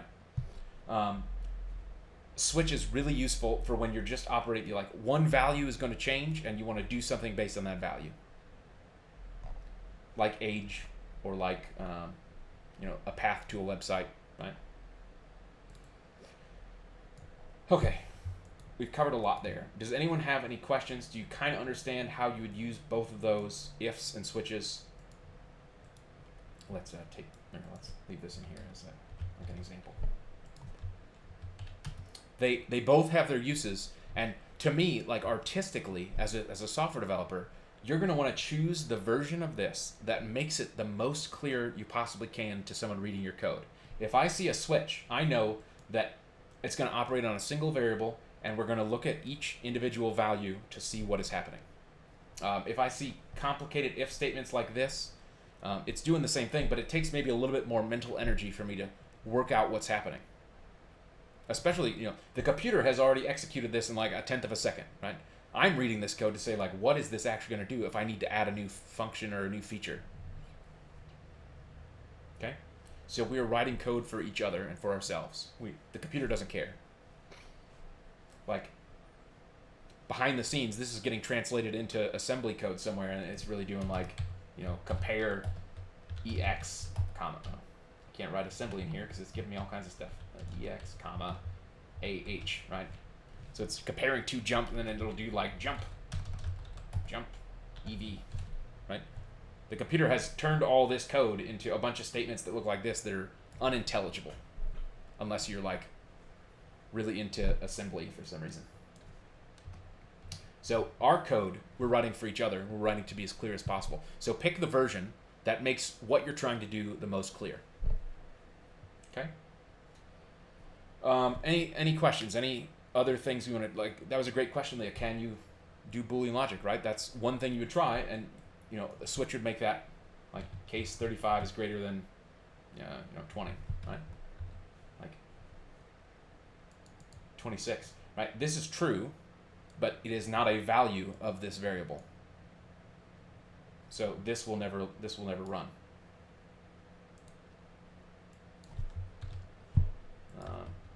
Right.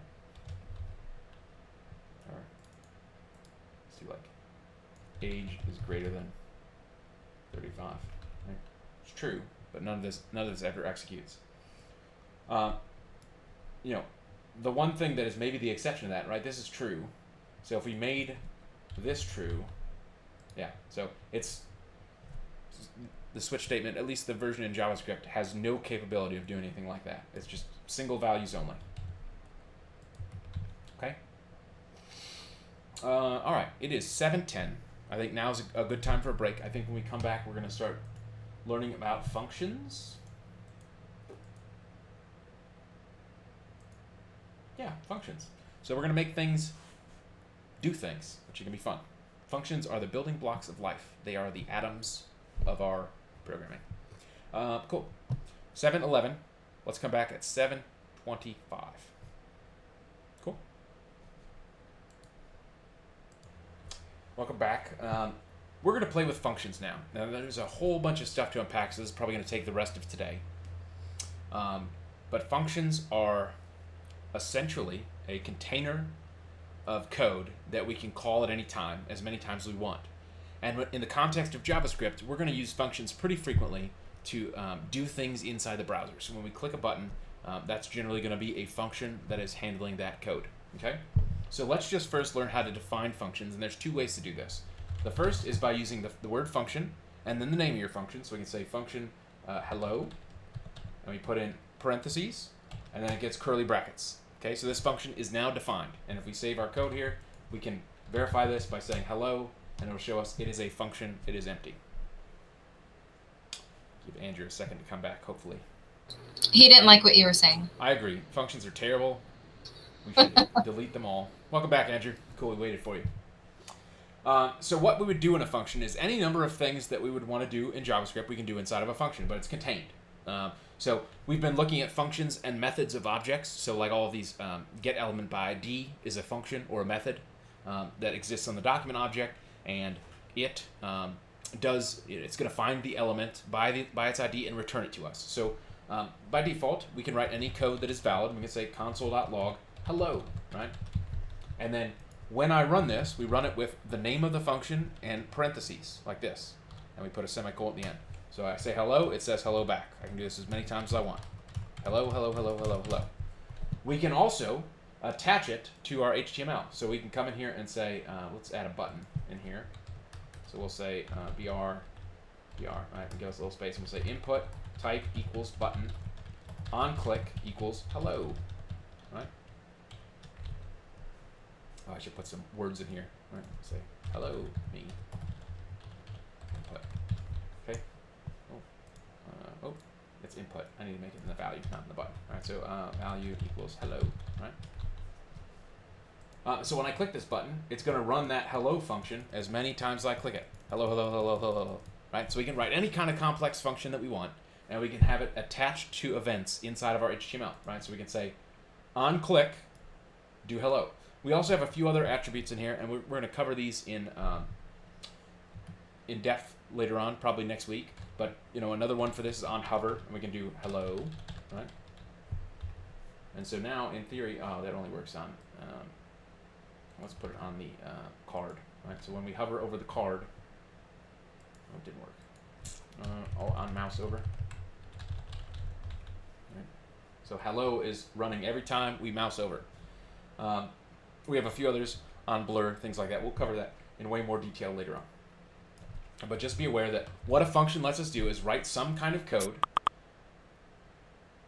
and it lets us write some kind of code and then activate it at a later date. And we can do this in JavaScript ourselves, right? We can come in here in the console and make a thing happen. So in Leah's example, when she's working on her cool poker game, she might have something that is like, shuffle cards, which just reorders the thing. So anytime she clicks the shuffle button, it completely reorders her card array, so it's always new. Like if she was getting, she wanted to do blackjack, right? The way blackjack works is the deck is shuffled, and then you always draw the top card off. So you'd use like array shift, right, to always pop out that top one. Okay, that is one way. So these functions are cool. What is another element of the function that we would want to be aware of, right? We can put variables in here, so we can say like we could say name, right? So we're declaring a new variable name, and we can say hello plus space plus name, right? So now our function, if we just call hello, it says hello undefined because we have code in here that's looking for name.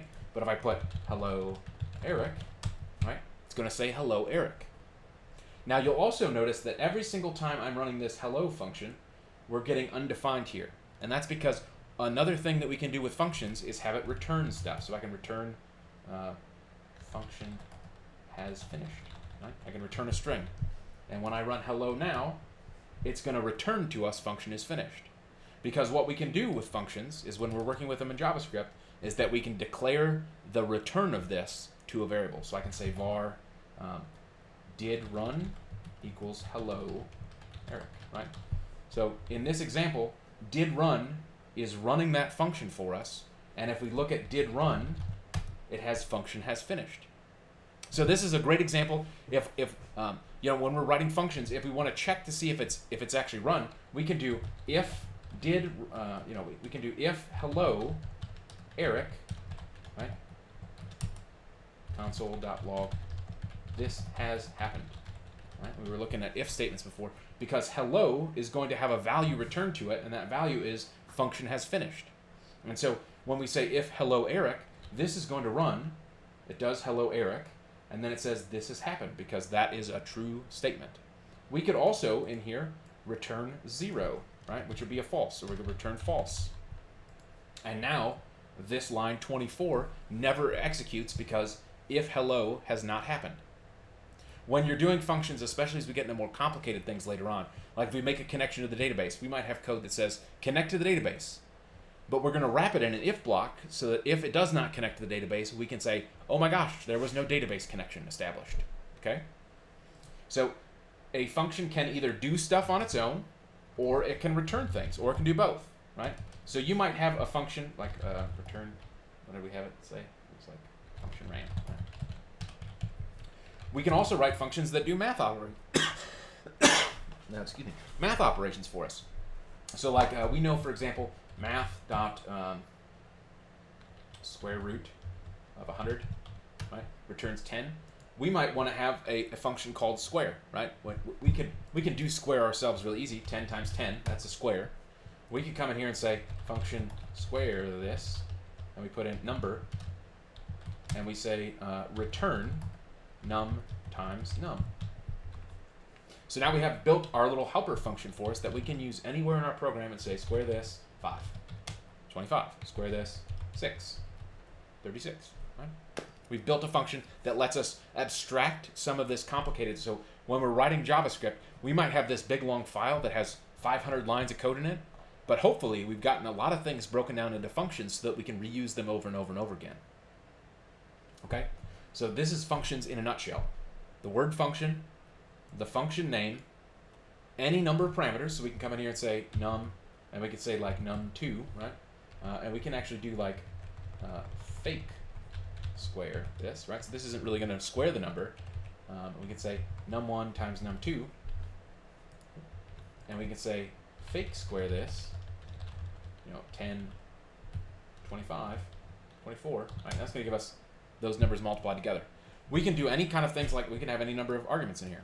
Any ones that we want to use inside of our function, they can exist there for us to do math or to do anything we want on it. Like in our example up here, we had name, and it outputted hello name. And we could use, so we've got name here. You remember what, go ahead, Gregory. I have a question. Can you do like very, very complex math with functions? Now, if you're doing extremely complex math, JavaScript in the browser is probably not the best choice for that. If you're operating on millions of data elements, You can use JavaScript for that, but you'll probably want to use backend JavaScript that we'll cover later on, or you might even want to pick a different language altogether. Like, and we can talk about that when we get there. But yes, you can do any kind of algorithm in here you want, like, times 2, plus 10 times 10 plus 15, right? So fake square this is now going to do a bunch of weird math. Fake square this, 1,000, right? And we're getting some crazy number, right? That's so big that it had to go into decimal notation to show it to us. Okay.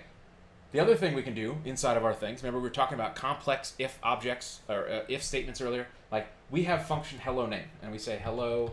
If I don't put anything in there, it's saying hello undefined, which is probably not the behavior we want. So inside of our function, we can come in here and say if name, right? So if it's not undefined, run this, else console.log hello nameless, right? So now if we do hello by itself, it's going to give us hello nameless. If we put a name in here, Eric H, right? Hello Eric H, okay? We tracking? There is another way that a function could be defined. So we've got function hello. Hello is the name. But behind the scenes, everything in JavaScript is an object, as we've learned. And everything that is an object can be assigned to a variable. So you might actually notice that because we're in the global scope, we can reference these by saying hello in the window object, right? So hello exists in the top level scope. The same way we were looking at this yesterday, if I do hello string, right? This string variable is ER, and I can also operate on that just by typing string. So every one of these functions is also a variable, and that would imply that we can also define them by saying var hello2, right? Hello2 equals function, and then we can put in name, and then at the end we're going to put a semicolon. If we define it this format with a variable, we still want to add a semicolon at the end to let us know, hey, we're done. Okay? And I can do the same code in here. If name, right? Let's copy it. Let's save ourselves some time and energy. Right? So hello to Eric, right? Is working exactly the same way. These are the same structure. We're still defining a function, but you might do them one of two different ways. You might define it in this syntax, or you might define it in this syntax. And you'll notice when we do this syntax, the name goes first, var name equals, and then we put function without a name. If we put another name here, let's see what happens. This is probably going to break something. All right. So hello to Eric, that works. If we do ASDF, that is undefined. So as soon as you switch to this format, nothing goes after here. Okay. And then we learned that we can attach them to our buttons with, if we wanted to have something happen on a click, we can use onClick equals whatever. There are other ways to attach JavaScript to buttons so that you don't have to type it into attributes like this, and we'll go over that next week when we start exploring the DOM and some of the event handlers that we can operate on. But this is one really easy way to make it so that you can write complex JavaScript, like an array sorter and things like that for Leah's card example, and attach it very quickly so that it's easy to see that, like, hello, when I click this, it's gonna run hello a bunch of times. And this one, it's saying hello nameless. How we would do this with, we can put any valid JavaScript inside this onClick attribute. So if we had our thing here, let's say input type equals text, ID equals, my name, value equals, right? So we got ourselves an input here. I can come in here and say document.getElement by ID, my name, so that I'm passing the value of whatever that input is into hello here. So when I come in here and I put in Eric, I have to do dot value. Right? It's saying hello nameless because we got nothing in there.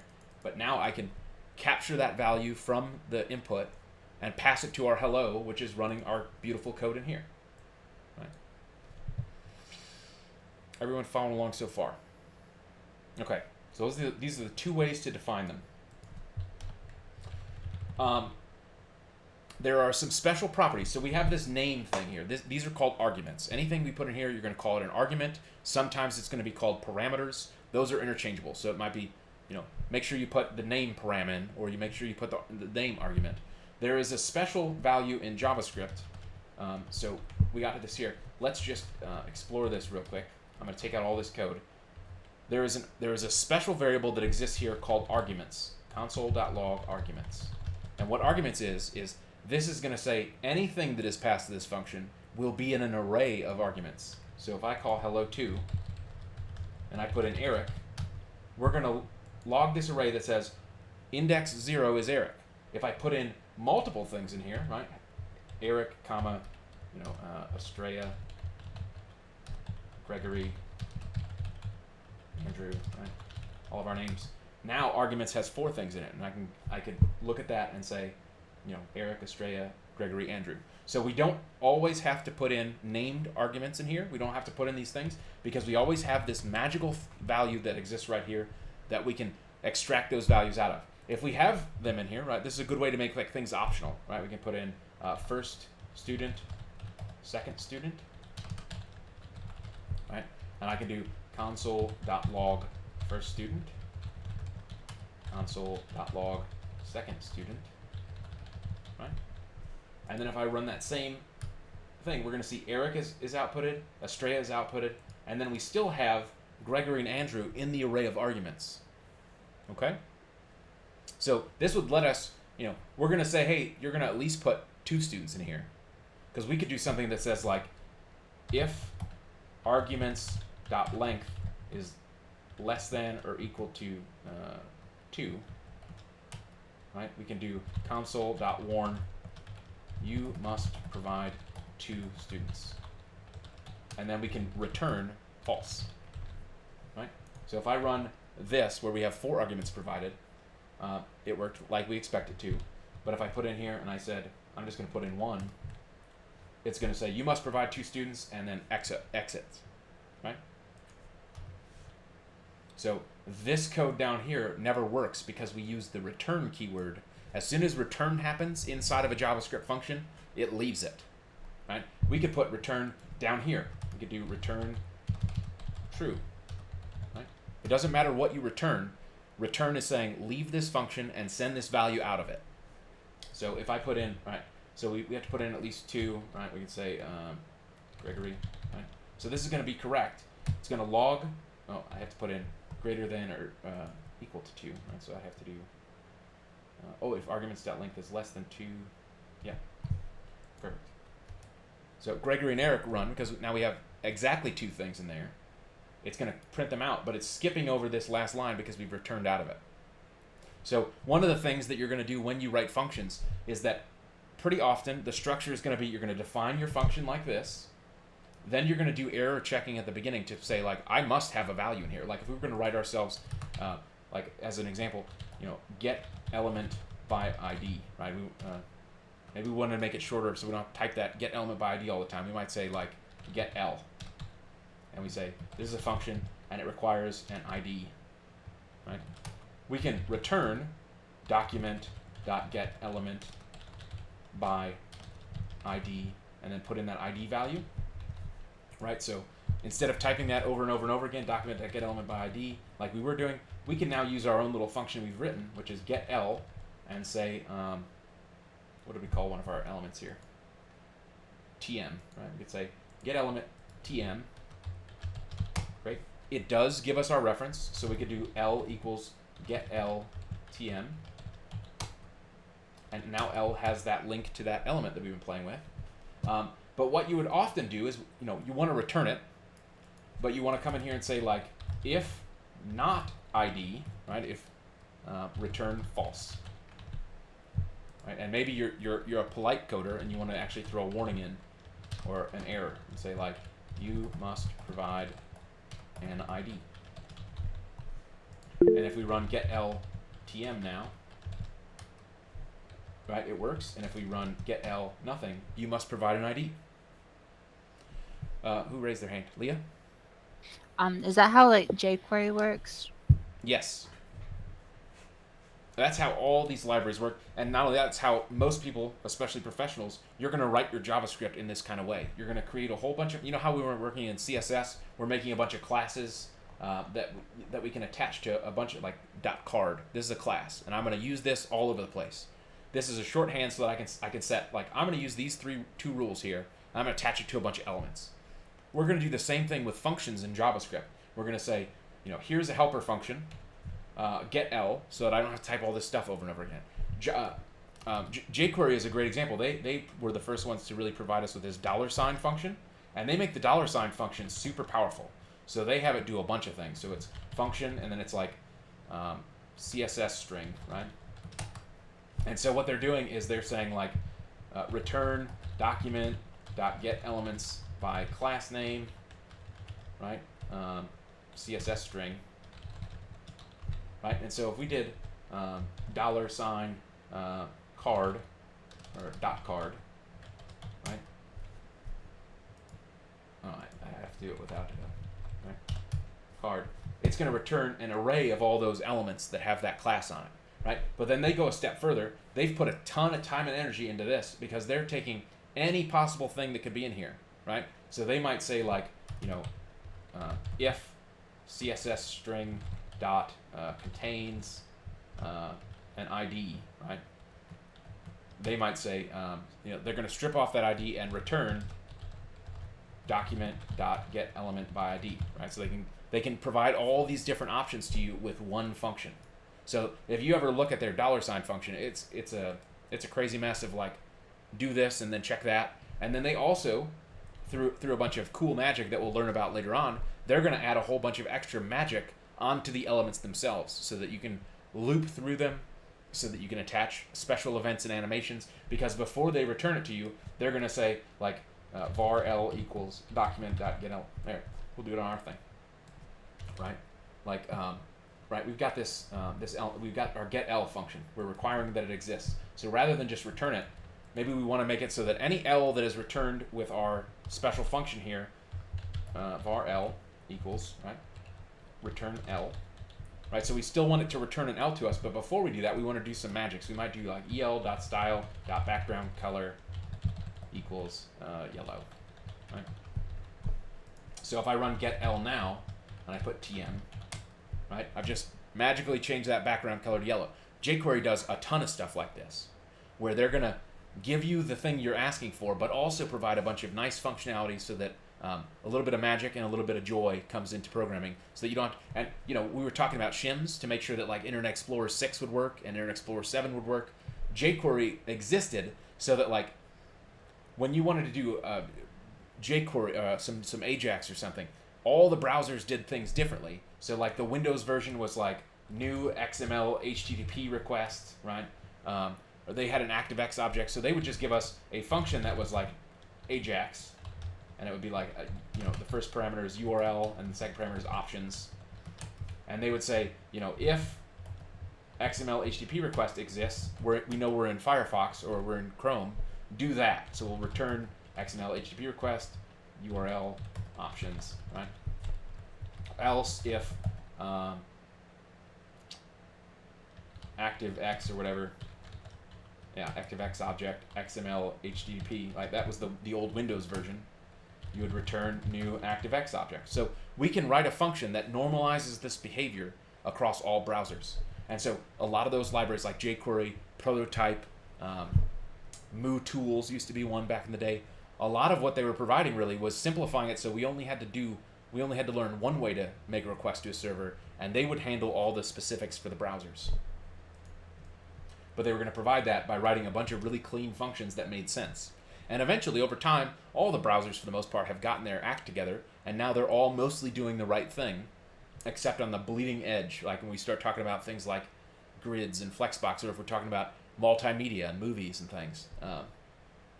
Some of that stuff still you're going to have to require a JavaScript library to give you one way to write it instead of 5 ways to write it. All right. So that's that. So oftentimes your structure of your functions is going to look similar to this, where you might have a single ID that's required, and you're gonna, before you do any processing, you're gonna check to make sure that value is passed, and if not, you're gonna return out of the function and maybe throw an error and be like, you didn't provide a thing. Let's see what happens if we use one of the get element by ID, right? If we put in some of the ones that are default to the browser, right? If we don't put, so they are using that same kind of method behind the scenes inside the browser. They're saying, hey, you said get element by ID, but it's giving us a really nice error message that says failed to execute get element by ID. 1 argument required, but 0 have been provided. Okay, that's exactly that. We could copy this exact stuff, right? We could say bloop. We could say bloop. If we were trying to be super good programmers, and let's use double quotes because they have some single quotes in there, right? So now our get L will have the same thing, right? Pretty cool, huh? All of the browser stuff, especially in Chrome and Firefox and Edge, right? They're actually behind the scenes using JavaScript to do everything, right? So when we do document.getElementById, right, and we don't put an argument in here, just like we've seen where we have like an error here and it's letting us click on it and see the line of code that caused that. If I click this is telling us that behind the scenes, the browser JavaScript code, VM4100, so like this is all the actual JavaScript that is making the browser work behind the scenes. Like nothing that is here in the browser that we're going to use in JavaScript everything is written in JavaScript already. So document.getElementById is just JavaScript that the browser has provided to us. We have all these extra vAPI inject scriptlet. I don't know what that does, but something. I could read this if I wanted to, and I could build a browser, maybe. Right? We'd need some extra work to get to that level, but this is all very accessible, and you can see that code, this code in here, right, is like really good, easy to read JavaScript. You're able to kind of read and follow along with what this is doing. You could start at the top and work your way down and kind of know what is happening in here. Cool. All right. What is next? All right. So we've learned that we can trap errors. Now let's talk a little bit about the structure of how you're going to generally write functions, right? Because there's good structure and bad structure. Generally, let's use the main, like the old-fashioned way to define this. We'll say like function structure. That's going to be the name of our thing. Right? And we're going to say arg1, arg2, arg3. Right? As a programmer, when we're talking about style, right, there's no right or wrong way to do things. But generally, when you're working inside of a function, you're going to want to almost always start with any variables that you're going to want to use in this function declared at the very top. So you might say like math result equals 0, right? If let's say this function was going to do some math on these arguments, and the end result, way down at the bottom is supposed to do like arg1. We'll return math result, right? And we'll imagine that in here we've got do some cool math stuff. Okay? So any variables you're going to want to use, you're almost always going to want to declare those at the top. If you've got a function that's 300 lines long and you're trying to figure out what it's doing, if there are variables, way down in the bottom, like var something else equals 5, right? Like some magic number. As a programmer, when you're starting to read this from top to bottom, you might, it's very easy to miss that like this is the thing that has happened. And the same structure of how you're going to want to define a function is going to very closely mirror how you're going to want to actually work on your scripts. So you can kind of see at the top, we're going to want to have most of our declarations, most of our variables at the top, including functions, right? So if I'm going to have functions in this code, I'm going to want to declare them somewhere up at the top too. So we do our declarations up top. The meat of what you're doing is going to happen next. But secondly, you're going to want to almost always do error trapping and exits, right? So like if arg3 is not equal true, right? Or we could just do like if not arg3, return false, right? So the quicker you can exit out of a function, if something is bad, the better. So a lot of times you'll be checking user input. You'll be making sure that I put a name in here, right? Like ASDF, right? If there's no value, or if you know that you don't need to do the rest of this stuff, exit immediately. Exit as quickly as you can. So you do your declarations up top, then you're going to do your error trapping, Then you're going to actually do your stuff, right? So do cool stuff, right? And then you're going to want to exit. You're going to exit with the good result. So you can return from a function a bunch of different times. So like in this example, we return false. Sometimes, you might have a bunch of things. You might say like if arg3 or arg2 equals 10, right? If for some reason I put in this, we might want to say like return false there too, right? So we might want to catch a bunch of different conditions. You're going to want to put these exits as high up in the function as you can. Then you're going to do your stuff, and we might do like math result equals arg1 times arg2 plus arg3, right? So some dumb math thing we're doing here. And then the very last thing we're going to generally want to do is return something. It's a good practice, even if it's a function that doesn't return something, just get in the habit of returning something so that, it's common to say like true or false is a good return. 1 or 0 is a good return. You saw some of our index of, that function is returning -1 if it doesn't find something, because we know that it could find something in the 0 spot, right? So it's a good idea to always have a return, but it's not required. If you're writing a function, this is perfectly acceptable too. We could just have it operate on a page. Some of your click events, right? Like if I click this button, sometimes that doesn't need to return anything, but it's a good habit to get in the habit of return something. And if it, by convention, if your function has worked, just return true. Whatever the heck text track whatever thing is, return true.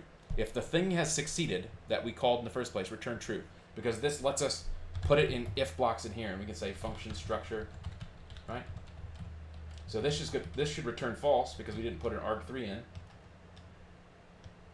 Console.log, did it work? Right. So this is going to be false because we didn't provide any of those arguments. We didn't provide an arg3, but if we come in here and we run that same line of code and we say 1, 2, 3, right? Did it work does happen because we've returned true. If you're doing something like math, like in this example, you almost always want to have your function return that thing that you did, math result. So really, we want to be able to call this function structure 1, 2, 3, which is going to return 1 times 2 plus 3. Or in this order of operations, 1 times 2 and then plus 3 at the end. So if we did, 2, 10. Oh, 10 caught our other, this exit, this escape. Cool. So that's a good structure. You can break these rules at any time. Just know that you should be doing it on purpose. Like I can, if I just need a little handy little helper function, like a document.getElementById, maybe I'm going to go in here and say function getL, right? I'm just writing something to be super quick on myself, and I put ID. Maybe I just do return document.getElementById, right? And I put an ID. Now, why would this be okay? Let's get rid of this one, right? The cool thing about this, we put in some stuff up here that said if there's no ID, we're going to provide an error. But the cool thing is, this function provides an error already. So if we do getL and we put nothing in, it's returning null, which is interesting. Why would it return null and not call that? Let's see. What if we do this like this? We say var ID equals var L. Return L.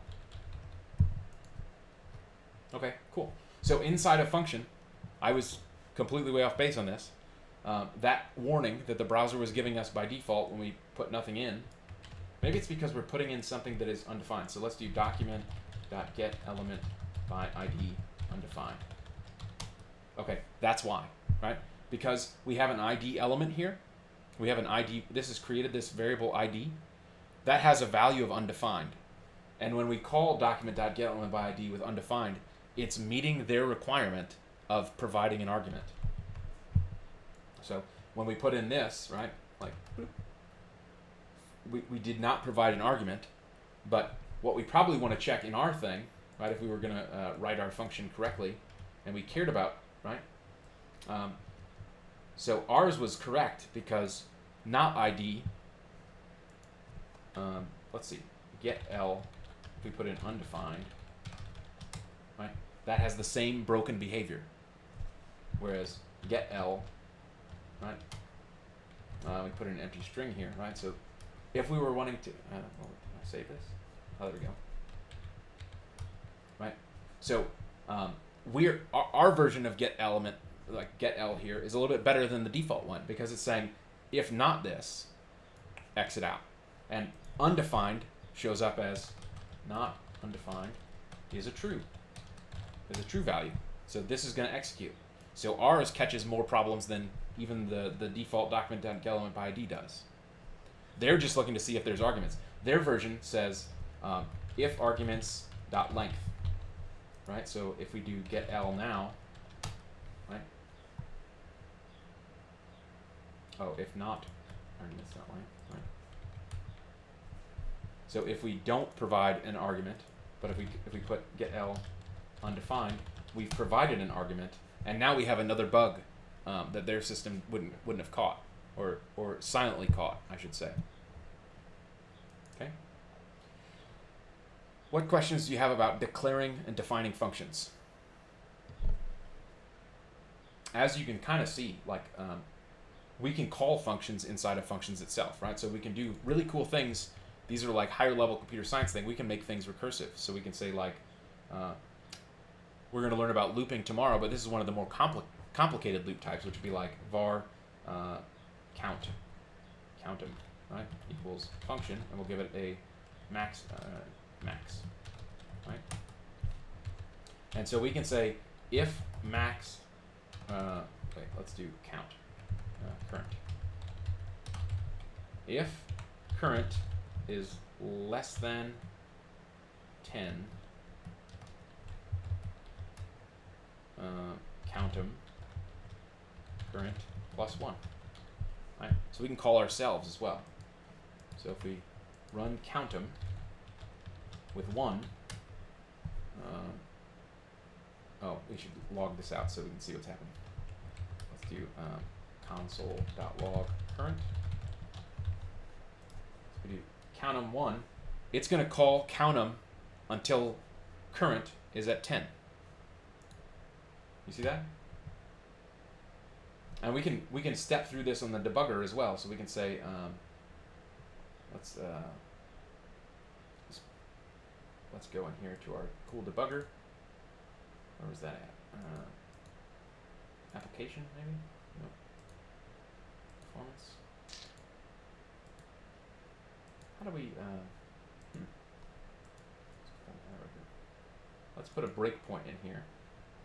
And if we make this bigger so it's easier to work with, reload the page, and if we come in here and say countum 1, right? Now this is what we were doing yesterday when we used F9, which is the same as step. It's going to show us current is 1. It's going to log the version 1, and then it's going to call the function with 1 plus 1. And so now current has 2. And you can kind of see it showing this here over on the right. Current is 2, current is 3, current is 4. And so we can step through these functions.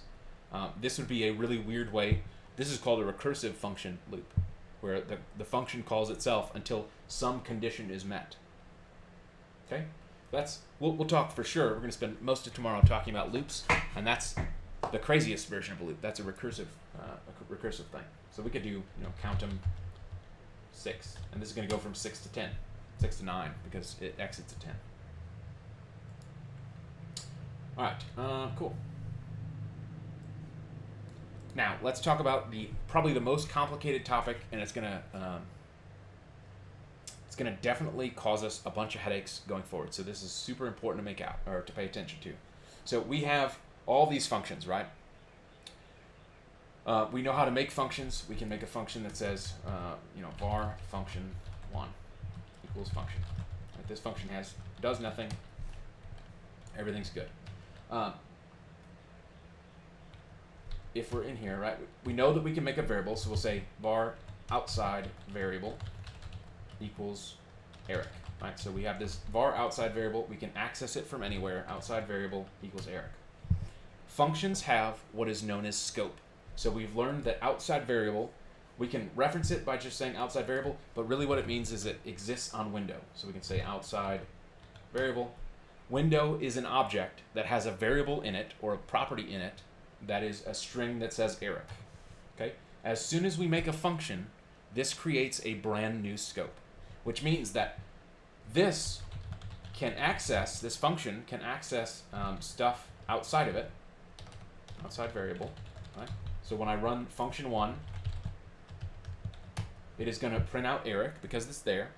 It also, we've also learned that we can define variables in here. We can say inside variable equals Leah, right? And let's do this. Let's say plus inside variable. Okay. So now when we run function 1, it's going to say Eric and Leah. I can still access outside variable, right? But if I type inside variable, I'm going to get an uncaught reference error, which says inside variable is not defined. That is because inside variable does not exist in window. Window dot inside variable. What has happened is that when we made a function and we call a function, it kind of creates its own little safe little bubble where anything that happens inside of that variable or inside of this function exists only in this function.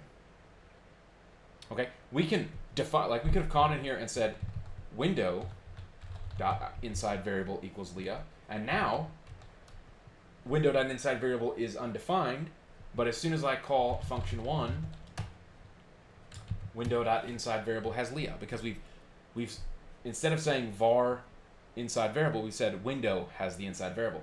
The var keyword inside of a function creates a scope. And that this, when we talk about the word scope, it's everything that exists between the start of this curly bracket and the end of this curly bracket. As soon as we leave this function, or as soon as we're outside of this call, because if we put a breakpoint on this, right? Let's do that. Let's come in here and just say, right, cool, breakpoint there. Let's take this one out. And if we step through this program, right? If I call function 1, okay, from the time it's here, F9, and now we're out, it's going to log this stuff, it's done. That variable only existed from the start of that to the finish of that. Now, the browser probably behind the scenes knows what that variable is, but we cannot access it outside of that function. And the very next time we call that function, because we can call it as many times as we want, right? If I turn off the breakpoint so it doesn't annoy me, and I reload the page, I can call function 1. It knows that Leah's there. It knows that Leah's there. It knows that Leah's there. Over and over and over again. But from outside of us, we can't. So whenever we're declaring variables inside of functions like this, it's important to note that the variable being declared with var, you know, if we expected to do something with this, if we were doing math, right? If we wanted to do like var math result equals 10 plus 10, right? So we've made a variable inside this function that is doing something for us, right? If I do math result, right, it doesn't exist. This is why when we're talking about functions, we're keeping things clean, because we can always return those values, right? We can say var, right? We can say return math result, okay? So this doesn't define that anywhere, right? So math result still doesn't exist as a variable, but I can come in here and create a variable in the global scope, in the scope of window, and say, you know, my math equals function 1. So my math now has that value. It's very, I mean, this is one of the benefits, especially when we start programming backend stuff, because we're still going to be using JavaScript. We do not want a whole bunch of variables cluttering up our global object, right? In the browser, the global object is window. When we get into backend code, I don't know if it's still window. It's been like 10 years since since the version of Node that I wrote, but they used to have a window object too. They have a global scope, and it follows the same sort of rules. So when we're in a JavaScript on the back end, you know, you want to have a few variables in your program that let your program do stuff, but you don't, you know, if your program is running all the time, you do not want it to just continually add variables to that thing, or your program is going to have a memory leak and is going to grow in size. Okay, cool. Does everyone understand scoping? So anything that we declare inside of a function just lives inside of that function. It's like a carpet inside of a house. The carpet does not exist outside of the house. It only belongs inside the house. Now, you can take it out of the house by returning it, right? If you buy something, once it's in the house, it lives in the house forever. And the same is true of the arguments, right? So if we define like, my name, right? My name exists inside the scope of function 1, right? But if I type my name, oh, it's getting an element for us because I used the same name twice. So my name is cool. My name, let's call function 1. My name is cool. Right? Same story as before. There are a few other types of places where scope is going to be important, and we'll talk about those as they come up. Objects themselves have scope, right? So we can make our own object. So one of the ways that we can make an object, we want to make like special array, right? We can make special array as a function, and then do this dot x equals 0, this dot y equals 0, right? And just like when we're calling a new array or new whatever, I can come in here and say var special equals new special array and call it like this. And now special is an object that has properties in it. It has an x and a y because we've defined those. That follows those same scoping rules as well, right? So if I come in here and say var secret variable equals Eric, right? If I make a new special array like this, special does not even tell us that there is a secret variable in there. So that's one of the other places where scope is definitely going to apply. Everyone tracking? Okay, another way that we can define a function, and you might do this pretty frequently in JavaScript on the browser side, we know that we can, let's take this out so it doesn't confuse us. We know that we can say var whatever equals function, and we know that we can use function and then the name, and we put brackets there. There is a third type of function that we can do, and that is an anonymous function. So an anonymous function is something that you're only going to want to do. It doesn't have a name to it. So as we start playing with more complex JavaScript, one that comes to mind where you're going to use this pretty frequently is in timers. So if we wanted something to happen in 60 seconds, we have a function called setTimeout. And setTimeout's first argument is a function. So I can come in here and I could let's just do function alert me, and we'll just have it alert hello. Right? Okay, so I've got a function here. I can pass this function into setTimeout by saying alert me, and then I put a comma, and the second argument for setTimeout is the number of time in seconds, right? So or in milliseconds. So I can do 5,000 here, and when this page loads, it has already created that setTimeout, and in 5 seconds, roughly, it's going to alert hello. Okay, so we can pass an entire function by name. If we put in the function as a call right here like this is going to break because it's doing that function immediately. So when we're passing a function as a value, we're going to do it just by its name by itself. It's the same as if we come in here and typed alert me, right? And our browser is going to tell us alert me is a function, right? But if I run alert me, right, it does the actual thing. The function itself does not run until you include it with parentheses at the end.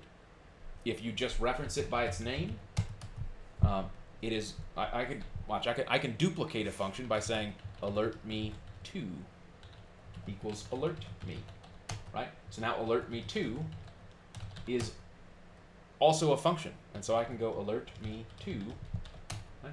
And it's going to pop up hello up here. Okay, so but that's how we can pass functions to. Sometimes JavaScript is going to ask us for a function as an argument. But the other way we might sometimes define a function is with an anonymous function.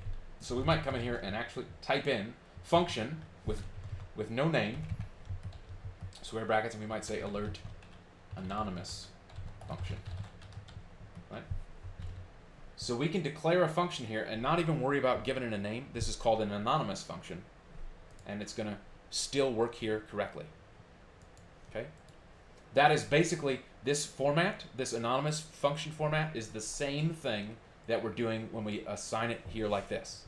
We're saying, I'm going to create an anonymous function and assign it to the variable function.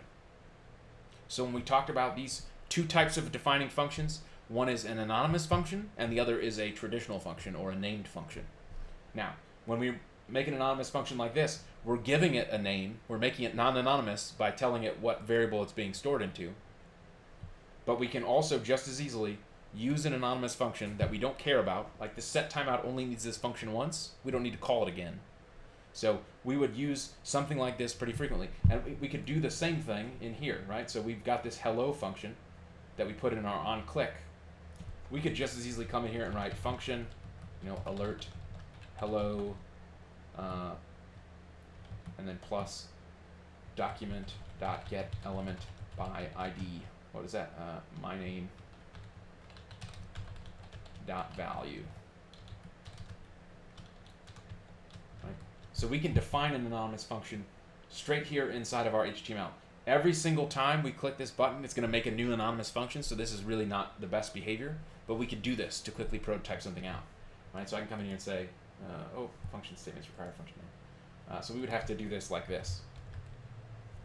Right?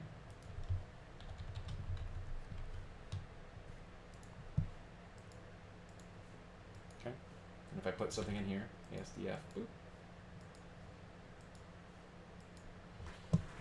Okay. There's a couple of really important concepts we've covered. I just want to make sure that we all are tracking so before we move on to even more crazy stuff. So I'm going to move all this down. What is one syntax for declaring a function, and what is it called?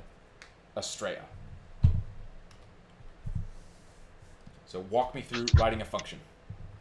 So you could do var and then the name,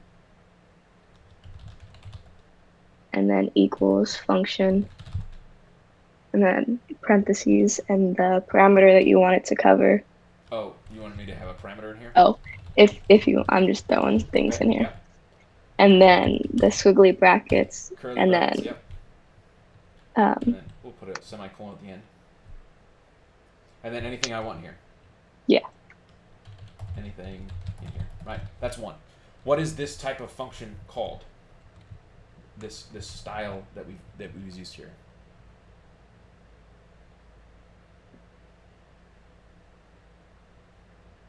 It's a hippopotamus function, right? Is that close? Yeah, this is the anonymous function method. Okay. Cool. All right. What is another function style, Leah?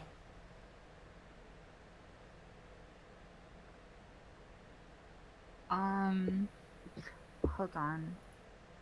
Like, you don't have to declare it. You can just, you can just say function and then, the name of the function with the parentheses. Yeah. And then a space and then, yeah. Exactly right. Named function. Right, cool. Those are the two main types. Okay. What happens to a variable if it's inside here and I say my variable equals it's only in that scope. It doesn't exist outside of there. Great. That's the scope. Yep. If I declare a variable outside of that function, what is that? That's like the global scope, right?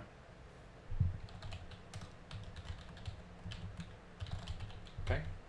Can a function access something in the global scope? Yeah, but it can't change the global. It can't change it from outside, but it can change it inside, inside the scope. If that makes sense. No, it doesn't. Can you describe that a little bit better? If you did console.log global scope, then it would print Eric, and then you could change global scope to Leah, but then outside of it, if you did console.log global scope, it would still say Eric again. Okay, let's try that. Console.log global scope. So we've made global scope is Eric by default. If I call name of the function, so got all my crappies in here. Let's take that out. It stops bothering us. Get out of here, you. All right. So global scope is our variable. Currently says Eric. If I run name of the, what is it doing? Oh, I got my set timeout in here. It's like, why is it still alerting me? Because we have our timeout. Let's where's it at? Let's comment that out. All right, cool. Name of the function. Perfect. And we'll say boop. Okay. So it did console.log global scope, and then it said global scope equals Leah. Okay. So if I console.log global scope right now, what do you think that's going to say? Eric. Oh, really? Yeah. So the global scope is like a free-for-all. It's the Wild West. Any function, any other scripts, right? Like I can come into a different script and modify the current run. Like, so this is one of the things that is kind of dangerous in JavaScript, is that I can come in here and I'm in the console now, and I can say global scope equals Steve, right? Now global scope equals Steve, right? None of the variables in our global scope are safe from us touching them. Okay, but if I run that function again, right? Now global scope is Leah again, right? Any function can touch anything at once in the global scope, and that's really how all these extensions work, right? When you're using browser extensions, they're if you use uBlock, it's going through and looking for an image that has a class of add or something. It's got a big whitelist of things to look for, and it's removing those elements. Nothing in the global scope is safe from us touching, right? Stuff in private scope is completely safe, right? It doesn't mean we can't see it, right? We can come in here and we can view the source and be like, oh my gosh, our secret variable is Steve, right? So it's not a place to store like credit card information in your source code and be like, nobody can see this. We still get to see it. We just can't touch it. Which brings us to the complicated thing, which is I always forget this stupid acronym, IIFE, which stands for an immediately invoked function expression. So what is an IIFE? Let's talk about this. IIFE, and we'll give it a name. Immediately invoked function expression. Right. So we have learned that we can make a function with like neat. We can say var whatever equals low. We can console.log from here. Neat was called. Right? We can return stuff. We can return 0. We can return true. Okay. This is a traditional function expression. So we're going to say neat. Right? Neat runs. Now, there's another way to do this, which is to call it immediately when it's run. So I can come in here and I can wrap the entire thing in a parenthesis, which we with parens, right? We know that a parens, especially in the context of if blocks, or if we want to do math in here, means this is a statement. We're giving it its own little bubble to live in. As soon as we wrap this in a statement, right? If I type neat, right, it is not defined because these little parentheses have created a bubble around this. It's created its own scope. So now neat, the browser doesn't even know it exists. But what we can do is we can come in here and add a second parenthesis, and that's the same as if we'd said, we've got this little bubble that has a function in it, call it immediately, right? Because, so as soon as, let's say, yeah.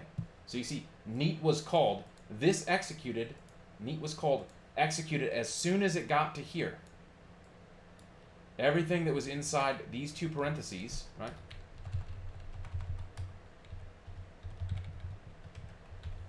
This function that exists in here lives in this tiny little bubble between this and this, and as soon as we run the parentheses here like the function call, it runs it. But neat is still not available. It only can run once. So what this lets you do is that in the context of scoping, if there was a bunch of variables that were important to your program that you wanted there to be no option that anyone outside can modify, like maybe it's an API key or some environment variable that lets you connect to a server, you might be able to you might want to put it in here. Okay, you might want to have it in a function that says like, I'm going to make the connection to the database, but I don't want you to be able to do stuff to my database, right? And it's really complicated in the concept of a browser. There's some really good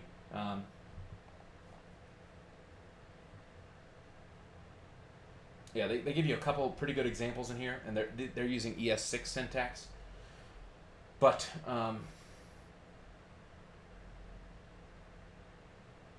you know, there are a few times where you're going to want to use this type of format. So you can always declare, you know, and we can have this be an anonymous function too. So we can say, you know, function, you know, whatever, console.log hello. I believe this will work, so don't quote me on it. Let's check our page. Yeah. So hello.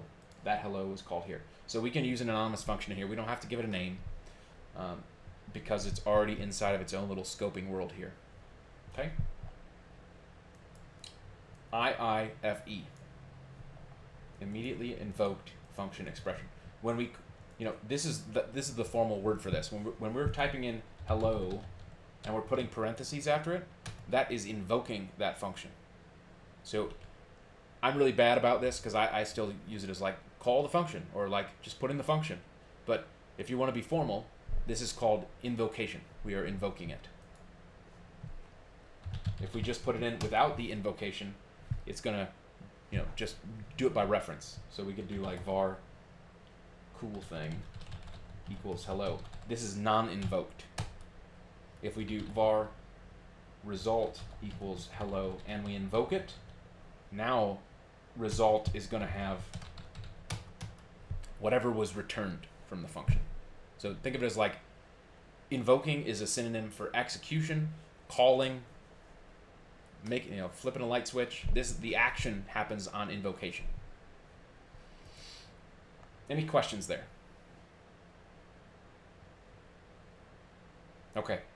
We are going to use tons and tons and tons of functions throughout the entire course. We're going to write functions for ourselves to do things like, give us little shortcuts like this. If we wanted to be faster at typing, we don't want to type big long things forever. You know, sometimes you'll go through and if you're going to make things have a background, so like var l or like make blue, right? Equals function, and it takes an element. Rather than typing in l.style.background color equals blue all over the place, if you're going to use that all the time, you can just make a make blue function that will take any element you want and will make it blue. So this is a way we can start to become more efficient in our programming going forward. When we get into more complicated stuff like the back end and the server side stuff, we're going to make functions that like listen for web traffic or respond to requests, right? That's when functions are really going to get powerful to us. On the browser side, it's going to be a lot of things that just make our lives easier and events, right? So we're going to use it all the time for like what happens when I click this button. That's almost always going to be a function because all of our click handlers expect a function. Okay.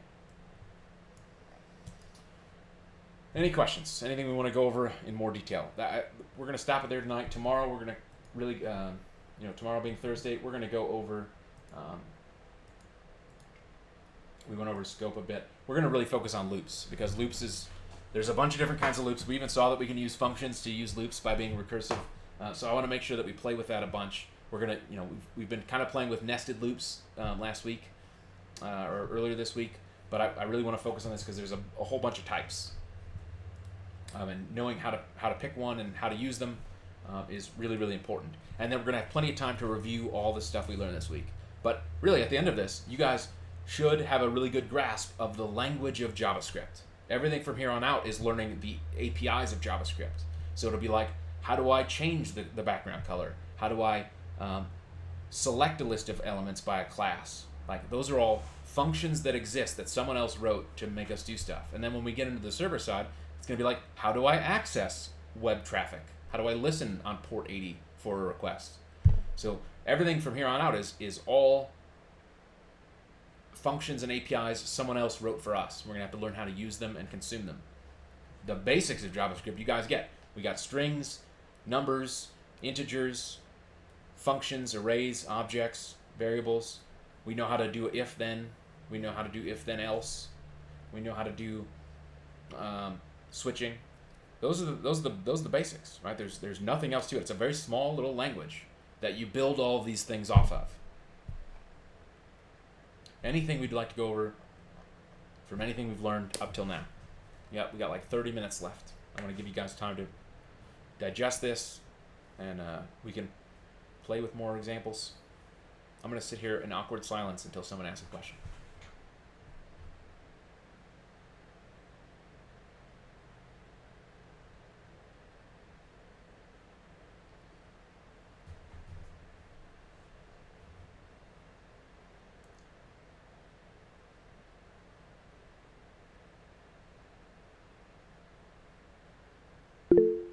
Andrew, go ahead. So just like with naming classes and everything else like that, should we be really explicit in what we name our functions, or so that we know what they're used for, or should we just comment everything out next to our functions so that and explain them? As a beginner, I recommend you do both. Comment things out and be really good with naming. There are a bunch of times, and there are silly examples where when we're working with loops tomorrow, we're going to do like var I equals 0, right? That is a convention. I don't really want you making single letter variable names, but in the context of loops, every programmer in the world knows that this I means index, and that it's shorthand. I'm going to use this variable for like 5 lines of code, and I don't need it ever again. But when you're working for things like this, right? I use shorthand here like R. Okay, that's, I probably want to talk about what this array is about if this was like ages in class, right? And this is going to get really tedious. And so as you become a developer and you start to develop your own style, you'll start to realize, like, I'm going to type this 40 times in here. I'm just going to call this ages. Okay? But beginning, like, especially as you're trying to remember where you are, you might even want to go a little bit further and above and beyond. You might want to say ages array, right? So you know this is an array and it's got a bunch of ages in it. And you probably want to say like a list of ages for me to use in my loops below, right? This is a bad comment in general, but it's a great comment for starting out. When you get to be a senior, you've had a couple years of programming under your belt, this kind of comment doesn't really do anything because you've theoretically done a really good job of naming this so that I can read the code and not need a comment like this to tell me what it's about. Now, a great example came up today when we were like working with some of the homework stuff. What I often do, and maybe this is a good tip for everybody in the class, let's take a look at the homework from today. Right, because today was a lot of instructions. What I will almost always do when I'm working on some kind of project that is a little bit complicated, I'm going to take all this code or all this instructions. Oh, shoot. How do I view the assignment? Instructions, yeah. So once I get to the instruction that is me programming, I'm going to come in here. Okay, great. So step 5 is like setting up the project. It's like create a folder, create a whatever. I'm going to copy literally all of these words. And let's assume this is a blank file. So I'm on line 1. There's nothing else below here. I'm going to paste this all out. And I'm going to Alt-Z so that I get word wrap. Okay? Let's make this bigger. What I'm going to do is I'm going to add a comment on each line for these instructions. Right? I'm going to go through here and make each individual line a comment. You can just select it all and then do Control/. Can I really? Control/? Holy cow. Leah just saved me like a decade of my life. I didn't know that. Thank you. That was awesome. Yeah, so this is an important tip of why it's good to learn your tools, right? If you're going to be inside your editor 8 hours a day, all these little shortcuts, every one of these menu items is telling you what the shortcut is to do it. Start to memorize those. The more times you can keep your hands on the keyboard and not have to move to a mouse, the more time you're going to save and the faster you'll be.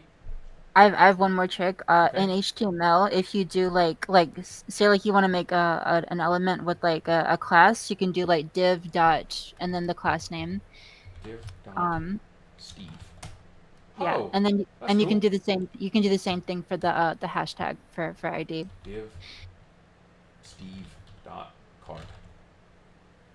Yeah, and then Oh, tab. okay. So this is one thing to be cautious of, right? It's telling you here when it's doing it, right? Div.steve. This is coming from Emmet, which is one of our plugins. So if you don't have that plugin, you sit down at a Visual Studio Code and you're used to that keystroke, it won't work. So be aware of, like, learn your tools, obviously, learn how they work, and know what's causing it to happen in the first place. So if you ever, get to a new computer and you're like, oh, I love being able to freehand type this. I never knew that one either, but I've never installed Emmet on anything. I only installed it because it was in slide 4 of week 1, right? But cool, good tip. Thank you. Emmet is also the thing that is giving us the exclamation point, that template. That comes from Emmet as well, right? Yeah. And it's telling you, Emmet abbreviation. Okay, cool. So back to where we were. So I'm in here. I've got all these as a line, right? The instructions are here for me. I'm going to almost always start at the top, add a line, and write my code. So I'm going to say line 6, console.log hello world, right? So I can see the instruction and do the thing. Then I'm going to go down here and say console.warn. This is a warning. Okay? I'm going to do console.error. Error system critical. Right? Oh, declare a variable named var1. var1.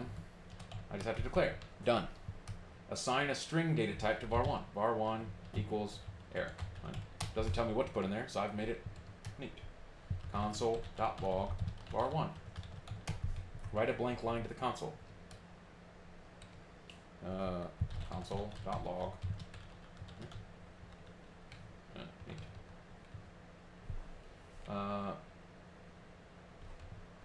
Define and assign a variable named var2, which should be a number, right? So I'm going to do var2 equals 5. Evaluate var1 plus var2 and write the result to console. So it says I can store it as a variable and write it in the console. So I can do var3 equals var1 plus var2, console.log var3. But it also says I can just pass the expression into the method that will remain the name. So I can do console.log var1 plus var2. Right, I can do it either way because the instructions tell me. Could you guess the result? Yes, I could guess the result. It is going to be Eric5 as a string. Yes. Yes. Eric5. Write a multi-line comment and write some of the so I can come in here and say, string, number, null, undefined, not a number. Cool, did it. Write the type of the var1 variable to the console. So I would do console.log type of var1. Can you guess the result? Yes, string. Right. Write your guess in an inline comment next to where you're writing to the console. Okay, I come up here and I say string. And then, because 17 and 18 have instructions together, I'm a sucker for keeping things neat. Right? I want to put 18 above the line that tells me what to do. Declare a variable and name var3. Oh crap, I already declared a variable named var3 up here. So let's take this out. Now that is still a valid answer for 14. And then come down here and say var3, the string value text. var3. Oh, it's probably asking me to do var1 plus var2. Right, so I already did it up above. And then write console.log var3. Reassign var3, so we'll just do var3 equals true. Console.log var3. Reassign var1 to the number 5. 1 equals 5. Reassign var2 to the string 5. var2 equals 5, because it has to be a string. In any order, parse var2 from a string to a number and add it to var1. Write your result to the console. So I will go to this and I will say console.log, and there's a couple ways to do this. We didn't really cover it yesterday, so I hope you guys are good at searching for things. I'm going to come in here and say var2 parse int var2 plus var1. Right? That's one way. And so now, this is my homework, but it's well commented and documented the whole way, and I've gone in order from start to finish, and it's easy to see that it's correct or not. Right? That's how I work all the time. If I've got a list of instructions, if you're working in your first job and you've got a senior developer who's like, write a function that does this, and write a function that does that, and attach it to this element. Take all those instructions, turn them into comments, and then just do it. Right? Now you've got code that is self-documented. And you can very clearly see, like, write a function that does this will be right above the function that does that thing. It's the easiest way to work, I promise you. And it's great for homework, great for work. Go ahead. So since you did it the same way I did the last part of the homework, the parse int, when I looked it up online, it asked for a second argument called something, start with a Z. Let's look it up.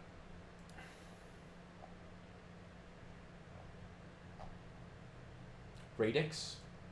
Or R. Yeah, Okay. radix. Yeah, so this would be, I just put a 10 because that's what it said to do. the base in mathematical numeral systems of the string. Okay.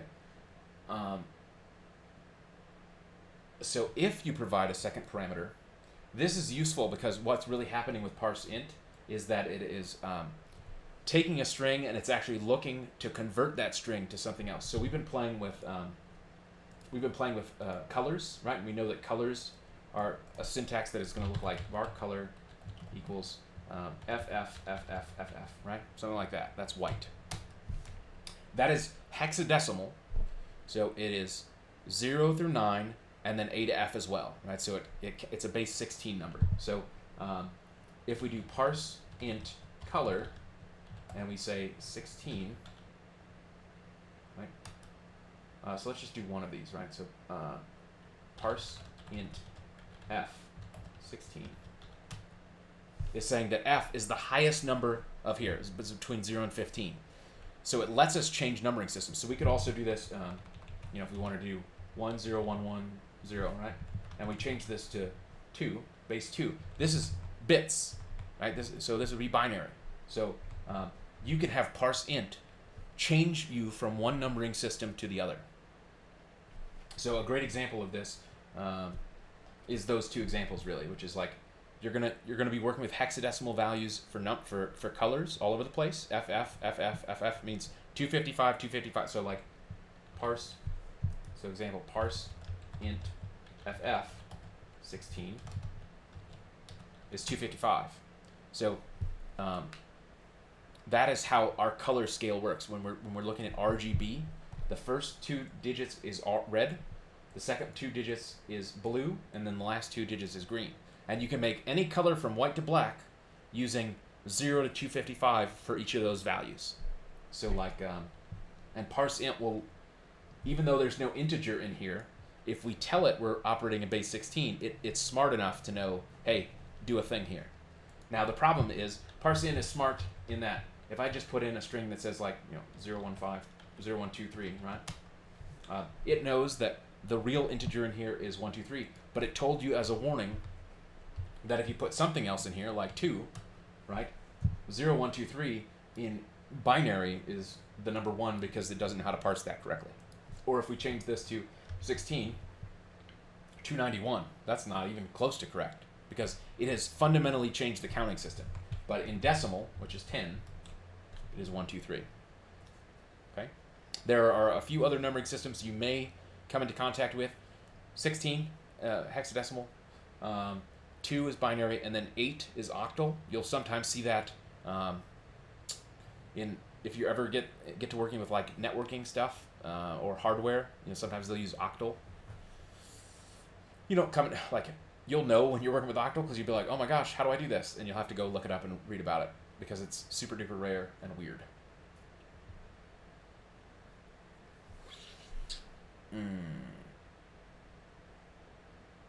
But if you're here's a great example. In the movie Independence Day, when he is programming his Apple to attack the spaceship, right? Foreign aliens probably are not using a base 10 numbering system, right? They're going to have maybe they have 6 fingers on each hand, so they're really base 12, right? So this would let you translate between our digit system and their digit system. So what is parse int, I don't know, BA 1412, right? 20,464. So now using some other using this function alone, we can communicate by computer with some alien life form out in Mars that has 6 digits. Because the only reason we use 10 by default is we got 10 fingers and 10 toes. It makes it easy to count.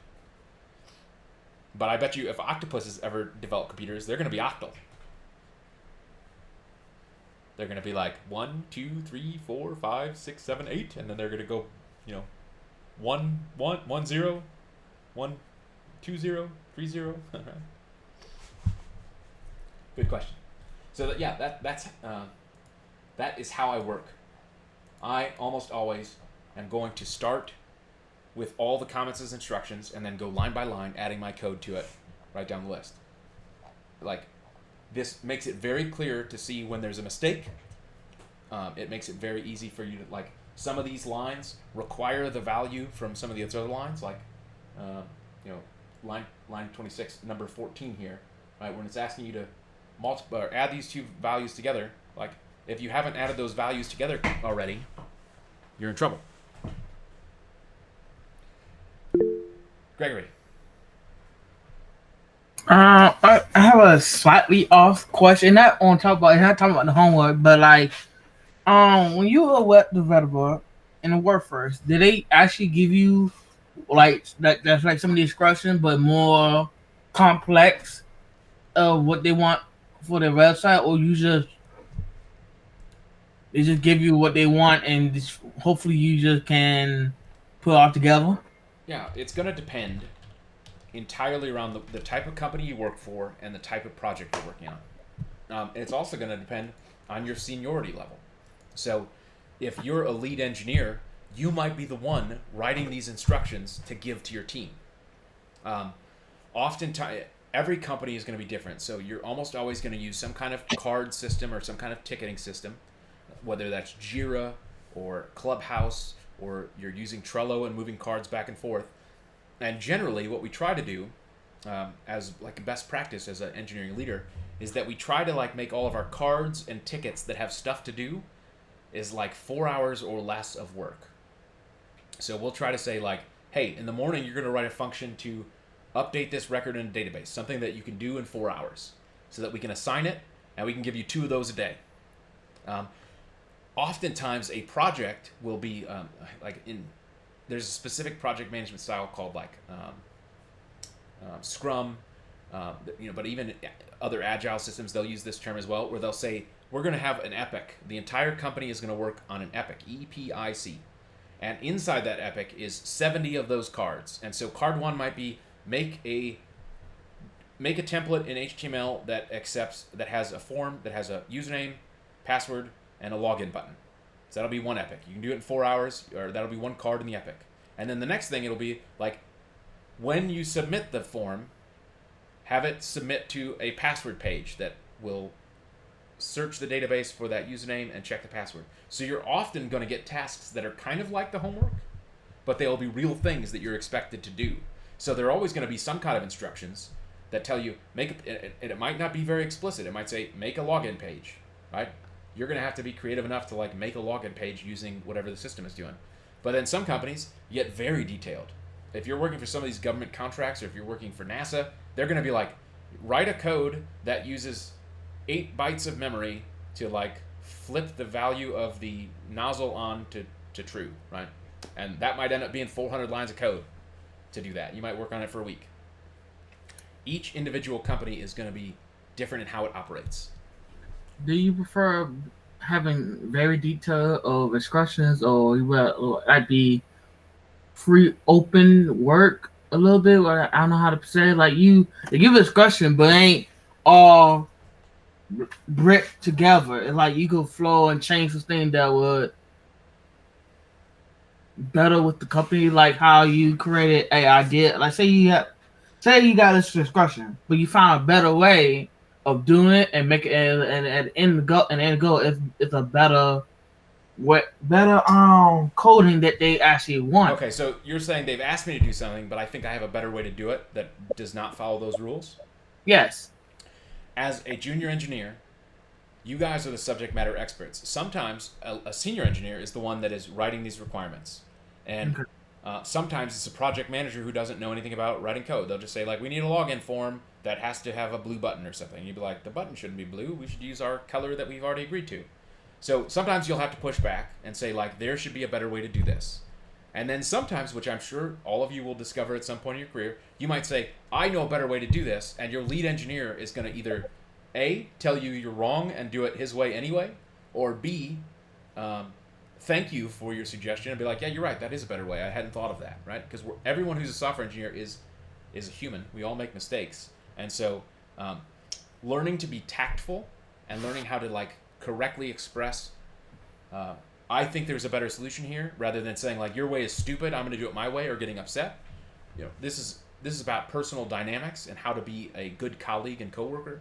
And so, you know, you're going to see a little bit of both throughout your entire career. Now, as far as I go, I have realized over the last 20 years, I am like a discovery or a creative engineer. So I work best when I have nebulous requirements where it'll be like, I want to build a system that lets me automate staffing, right? Nobody's told me how I'm going to do that. I'm going to go and play with it and build and tinker until I get there. I can do that because I have experience. But even back in the day when I was first learning programming, my goal was I want to build a game. How do I get there? I don't know. I'm just going to figure it out. Some engineers are really good at following a set of directions, and they're going to contribute and have very long productive careers just doing what is tasked to them. People that are like, this is my job. I work here from 9 to 5. I love that I have a job. I get paid well. I contribute and I go home. And then there are people like me and maybe some of the people in this class where you are slightly more entrepreneurial and you might not enjoy working in those kind of environments. I worked for the government for 10 years where most of my stuff was like, build exactly this. And I hated every second of it. Not every second. I hated a lot of seconds of it. Okay? I would much rather build things for me. Build things that I want to work on. So find out what kind of programmer you are and then do that over and over and over again. Because if you're doing something you're passionate about, I firmly believe that if you're following your joy and you're following your happiness, you can find a way to make a very good living out of that. I'm going to stop our recording now because I think we're kind of done talking about JavaScript for today.